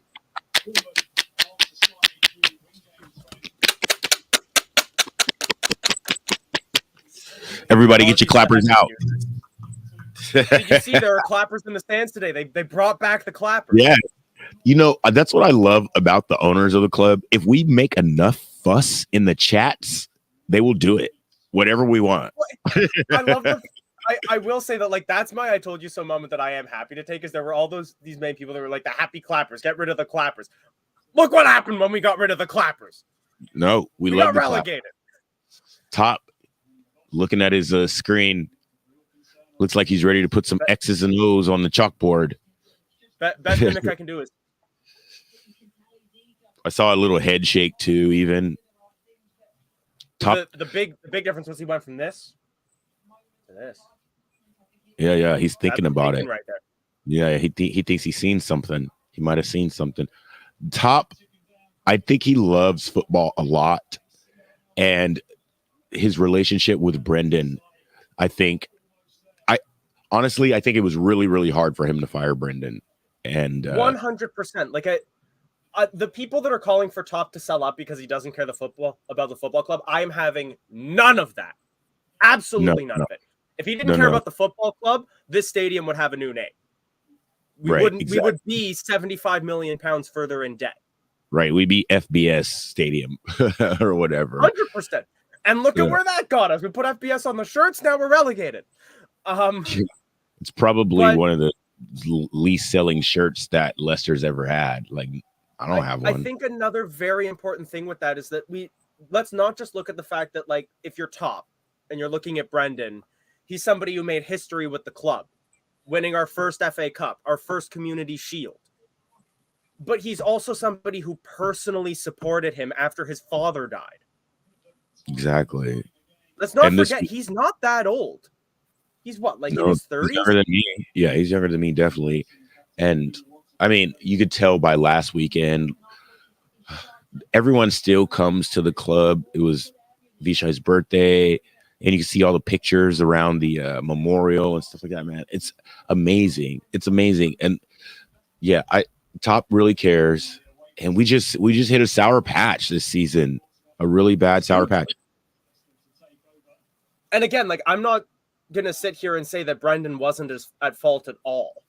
Some of his team selection was baffling. His substitutions, infuriating. Shot taken, saved by Neto. Daka playing really, really hard, playing really big, too, in the box, shoving off like 2 or 3 Bournemouth players to get to this ball that's just pinging around in the box. He gets a foot on it. It's on target, but if these are our chances, make the connection that he wants, and there's no power on it. Yeah, if these are our chances, man, we're in trouble. We are in trouble. But yeah, it's like it's one of those things. Like, I wouldn't want anybody but King Power owning this club, because let's also not forget, like, if we're looking back to the era before King Power bought us, what were our other ownership options? It was Taksin Shinawatra and Milan Mandaric, and look what happened to the clubs that they owned. We're talking about Man City before it was an offside against Tete, so our attack breaks down. That was Man City when they were losing 6-1, 7-1 to Middlesbrough. Yeah, before the oil. And Portsmouth, who got dragged by their ankles into League One. Oof. And all the money sucked out of the club. And I respect that people will disagree with me on all of this, and that's fair. You're entitled to your opinion. The other big thing that I want to see, though, from us is that I get how annoyed and frustrated we all are. We're angry as well. Yeah, losing football games doesn't make you happy. I don't want to see people, when they disagree with somebody else, talking about, like, who's more of a fan than the other, who's been a fan for longer, who's been to more games. If you wear the badge on your chest, you're a fan. We need to stick together as much as we need this club to stick together. Yeah, we need all the supporters. The 6 minutes have been played. This is likely going to be our last attack of the game. Danamarte on the ball. He lays it off for Tete. Everyone is crowding into the penalty area. Cross comes in. It's headed away. Oi. And Fast doesn't challenge for it at all. Christensen is shaken off the ball.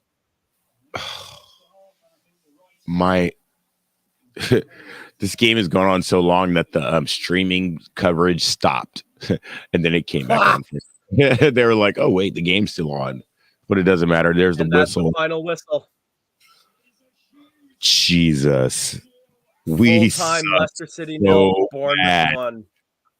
Wow, we suck so bad. Correct me if I'm wrong, but I believe we currently have as many first-team managers working for this club as we have had home wins this season. Ooh, damn, that's a stat right there. Oh, that's worse than N'Golo Kante starting for 4 different managers this season. Goodness gracious. Yeah, if he starts this weekend, it would be his 4th manager he starts for this season. Oh, what are we going to do? We're just going to be... We're going to put Nick on stream. I don't even know if we can get mad about these performances anymore, or if we can watch these games in anticipation of winning. We're just watching them because you guys shouldn't be mad. Well, the only thing you should be doing is Johnson, because you won't be able to watch the games next season when we're in the Championship. No, see, but that's the thing. Like, that's a blessing. I'm not from Leicester, but this club has my heart. I will be doing the watch-alongs in the Championship next season, and I will somehow probably pay $100 a month to watch them live. But this hurts so bad because I don't like losing. I'm going to do my absolute best to see as many Championship matches as I can, but it's going to be through some under-the-table means, most likely. I'm still going to travel to Leicester if I can to see the match. Well, you'll have to fly out when we play Derby and Coventry, and we'll end up playing Forest again. Yeah, you won't have to take the bus so far. You won't have to go to fucking London, because you can just go straight to Leicester and stay. I'm not going to be positive though, guys, because There's nothing positive. We're going down. We're going down. 100%.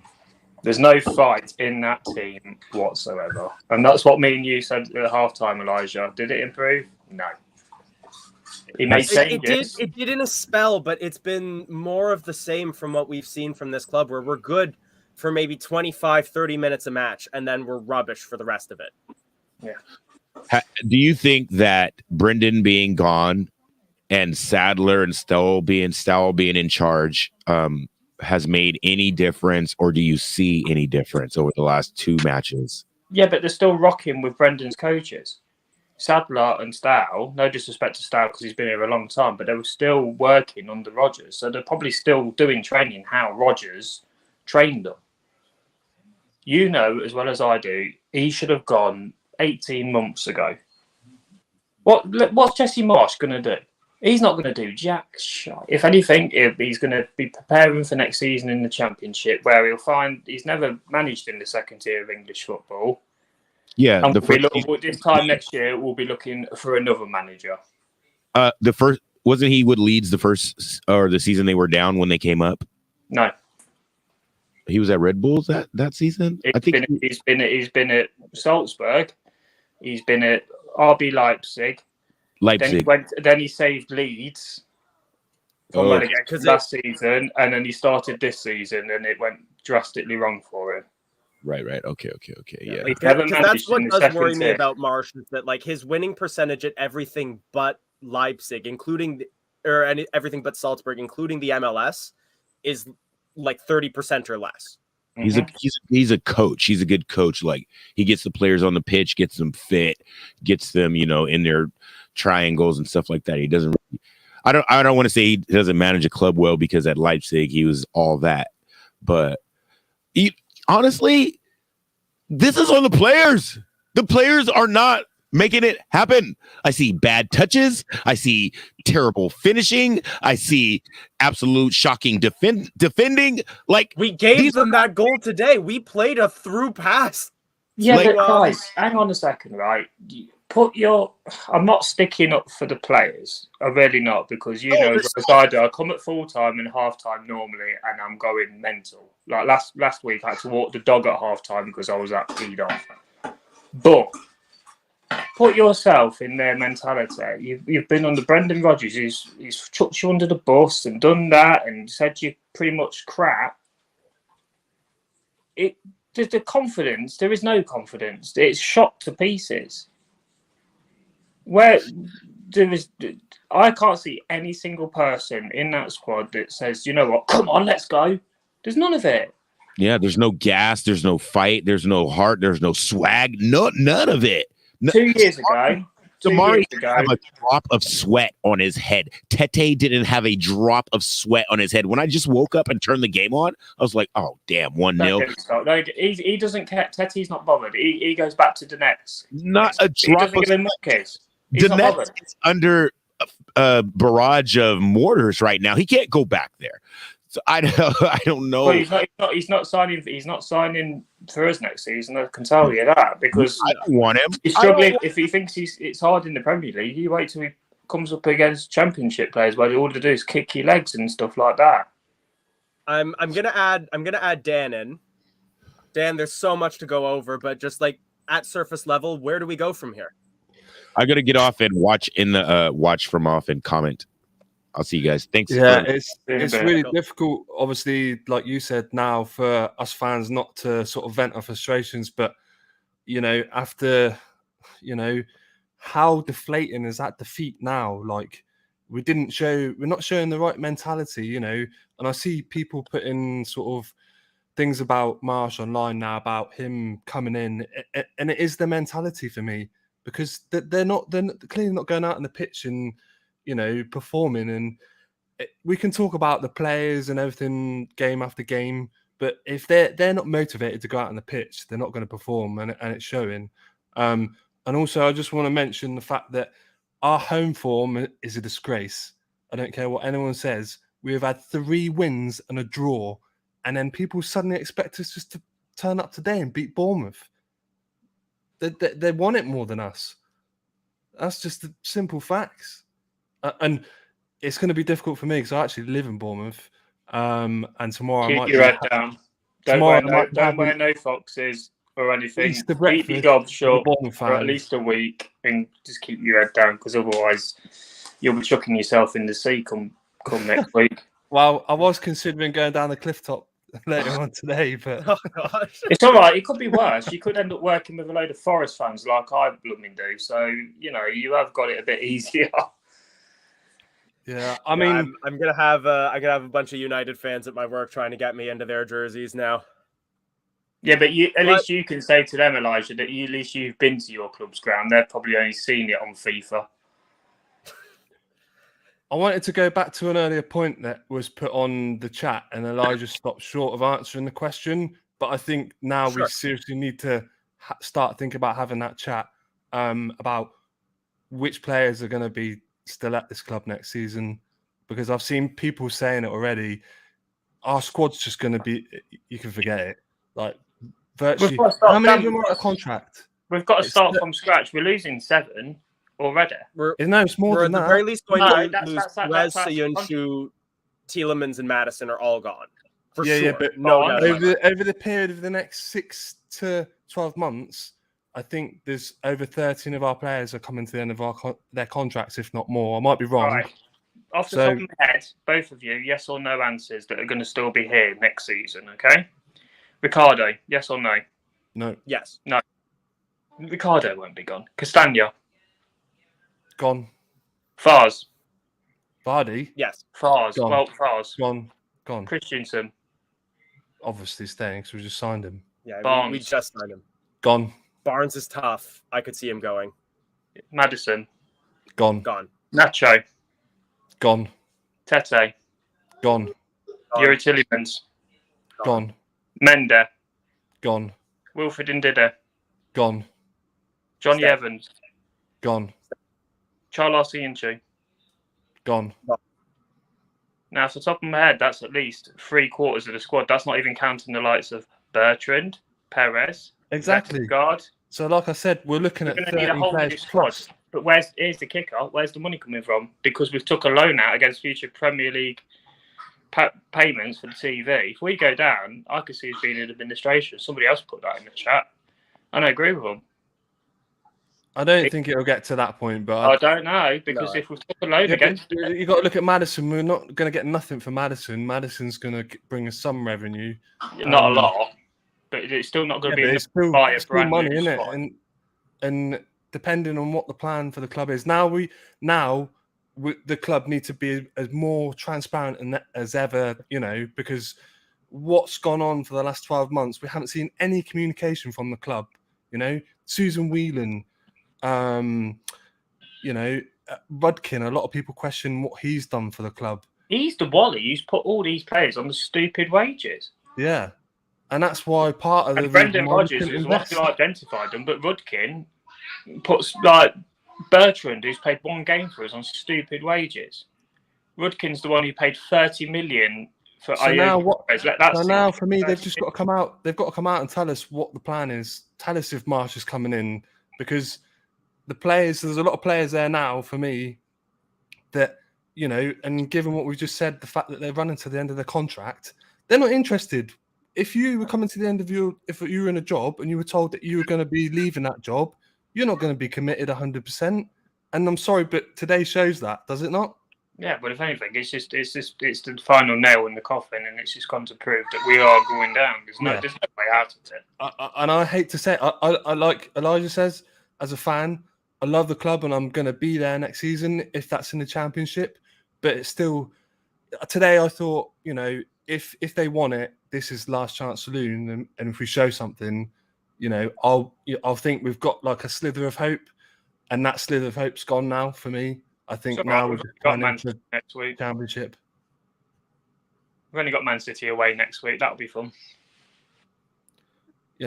But for me now, like people have said, it's just about the new man coming in and setting us up now for what he wants to do. Now, I do have one question for you. Seeing people saying, like, if we go down, Madison's value plummets, which is entirely possible. At that point, would you rather not sell him, let him go for a free the following year, and rely on him to pull us back up next season. Because you can see his body language now. You can see his body language now.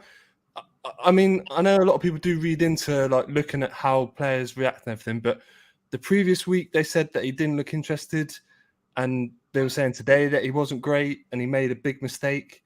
And look at that comment that he made on Twitter. And I know players do get slated for a lot of stuff they put on social media, but that tweet that he put out about saying we'll be fine has not aged like a fine wine, I'm afraid. He really needs to look at the timing of some of the things that he says. And I know he's a big footballing guy, you know, and they all talked about how he loved Rodgers, but sometimes you're better doing your talking on the pitch rather than on social media. Maddis isn't going to get in the England squad when he's playing in the Championship. He's struggling. He won't be here. He won't be here. Anyway, he won't be here. He's going to go. Whether it's, I don't give it monkeys. There's no point in saying that he won't be in the England team if he's not here. He'll be in. Like, look at Newcastle. Newcastle will definitely be interested in Maddison, and 100%, and Spurs. So, and even Man City. Apparently, Man City came in with a last-minute bid for him at the end of the January window. Just forget about Maddison. Maddison's head is not here. As much as I'm thankful for what Maddis has done the last couple of seasons and stuff, same goes with Varda and all the others. I would rather have 11 players on the pitch that A, want to be here, and B, that give it a go. Yeah. 100%. But that's not the issue. We don't hold anything against Vardy. We don't hold anything against Vardy because... But my issue with Vardy is, and this has happened all throughout the season, is, you know, that he played in pre-season and it looked like he'd lost a yard or two. And then we've had arguments with fans going through the season saying that, oh, he's not being given service. But to me, Vardy has shown that, you know, that he's not what he was. He's not been given the service. You think that, like I said last week or the week before, when we scored that goal, Barnes scored that goal at Brentford, it was played in behind and Barnes ran onto it and he scored a good goal, yeah? When Vardy's on the pitch, it's lobbed straight up into the air because they think they've got Steve Howard up top. They can but when jump up, knock it down. Vardy's not that player. But for me, Vardy's finished because you look back at Chelsea, he had 3 gilt-edged chances and he didn't take any of them. So I don't think Vardy for me, any fan can come in here and tell me they think Vardy's the answer, but I don't believe that anymore. He's better. We haven't solved the striker problem by getting anyone else in. But why have we not played 2 up front, knowing that we can't score goals? Why do we not for that all season? Because Brendan Rodgers didn't like to. Like you just said, we play lump up to 1 player up front. So doesn't that tell you we should play 2 up front? And we've not tried it. It frustrates the hell out of me. You know, Kelechi and Daka could probably do a job, or even Vardy. I'd throw Vardy in the 2. You know. But I said that at half-time, Elijah. We should be going 2 up top. But yes, again, it's left right till the death before. Oh, we'll take Vardy off, but we'll put Daka, who's about as useful as a plastic teacup. And we called that earlier as well. That like we all wanted to see 2 up front. We knew it was going to be like for like changes. It's just like Mendy, for example. What the hell has Mendy done in the eyes of the coaching staff? When he plays, he never lets us down. But yet, and Diddy gets the head. Sumare, you could have put Mendy and Diddy together if you needed to. Also, just the point that I was thinking in my head now, right? We've known for a while that Soyuncu hasn't been, you know, prominent at anyone's, you know, kind of thoughts at starting him. Why didn't we let him go in January then? If he was never going to get a sniff of playing any football towards the end of the season, why didn't we just let him go? You got we let Perez go. We let Perez go. We let Albrighton go. Why didn't we let him go? Because there's get someone else in. Get someone else in that can play at the back. Because, you know, there's no point in having there was probably no one that came for him that he would have agreed to sign for. Because it's the same thing with like we could have let Vestergaard go, but the only people that only clubs that went for him, Vestergaard turned down the offers because we paid him too much. Yes. Now, granted, he did later come out and say that was because he had recently had a child and he didn't want to move. Whether we want to believe that or not is up to you. Well, I mean, it makes no sense having him at the club the if we're not going to play him. We're not playing him. We might as well just mutual agreement and let him go anyway. Because but then again, when we were under financial fair play restrictions at the time, that comes under your FFP. Just like we struggled to get rid of Brendan when we did, because obviously the 10 million buyout to pay off his contracts would have come under FFP. But now it's reset. So, like I say, it's summer. We're going to have a new squad. Full stop, top to bottom. Where these players are coming from, I don't know. What do you think, Elijah? Like, I'd be interested to know what your thoughts are moving forward instead of listening to us. It's so difficult for me to say because I'll be honest, it was one of those things that I had tried not to think about for so long. I had this belief that we were going to stay up. You're both so right that a lot of players are going to leave. I think that we do still have a bit of a pull because we've seen clubs like, realistically, we're a comparable, if not better, market than Burnley in order to lure players in. We have comparable amounts of money. We have a comparable, if not better, city to come and live in and surroundings. I think that we can pull players similarly to that. They did a really good job of rebuilding their squad under a new manager. For us, that may well be Jesse Marsch. It may be somebody else. I don't necessarily think that we're at as much risk of tumbling down the divisions as we were, but I'm always someone who tries to keep the blue tinted glasses on and look for some sort of positive out of things. Where those players come from exactly, I feel like we will probably be doing a lot of recruiting from other teams that were relegated, Championship, probably loan players from the lower half of the Premier League. That kind of stuff has worked for us in the past. There will still be some parts of the Leicester City way that can work for us in the Championship as they did in the Premier League. The problem is the Championship is so much more volatile and so much more of a level playing field than the Premier League is. It's going to be like this bottom half struggle across all 24 teams for the entire It's a horrible league to get out of, let me tell you that. If we don't go right back up, I can see us being there for a while. But at least for right now, I think we do have a good chance of going right back up.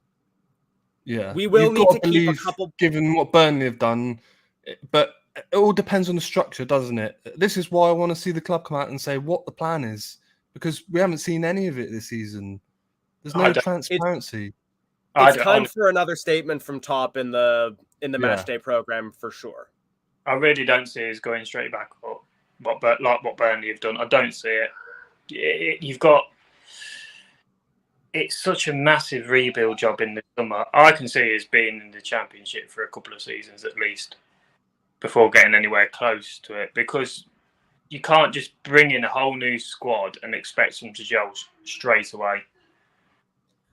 Well, I get where you're coming from, because in principle that is often the case. But much as I hate to say it, look at Nottingham Forest. That worked for them in the Championship. That entire squad that got them promoted, I'm pretty sure 8 out of their starting 11 were loan players that were brought in that season.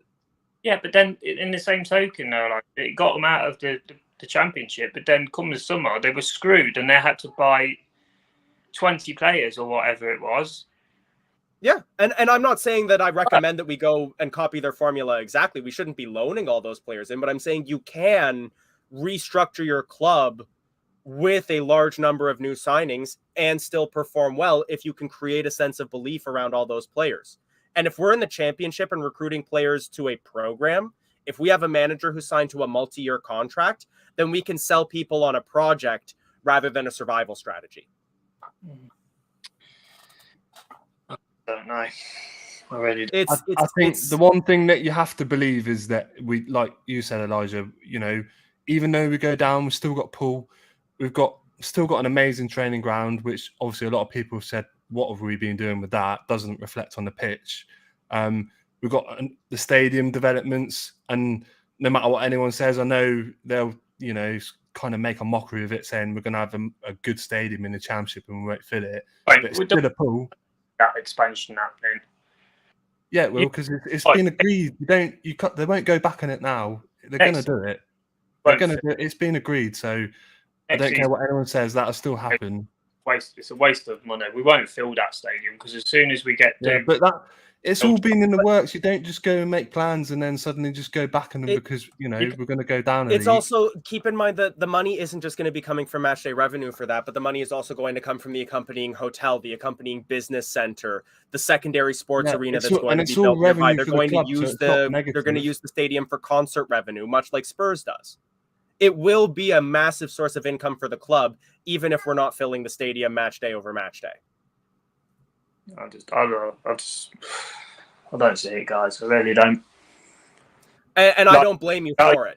Like you said, there's been such a big silence with the club, and I know I'm not the only one who's feeling like the way I am. It doesn't. A lot of it doesn't make sense. The thing is, what we know is probably only a slight portion of what's really going on in the club.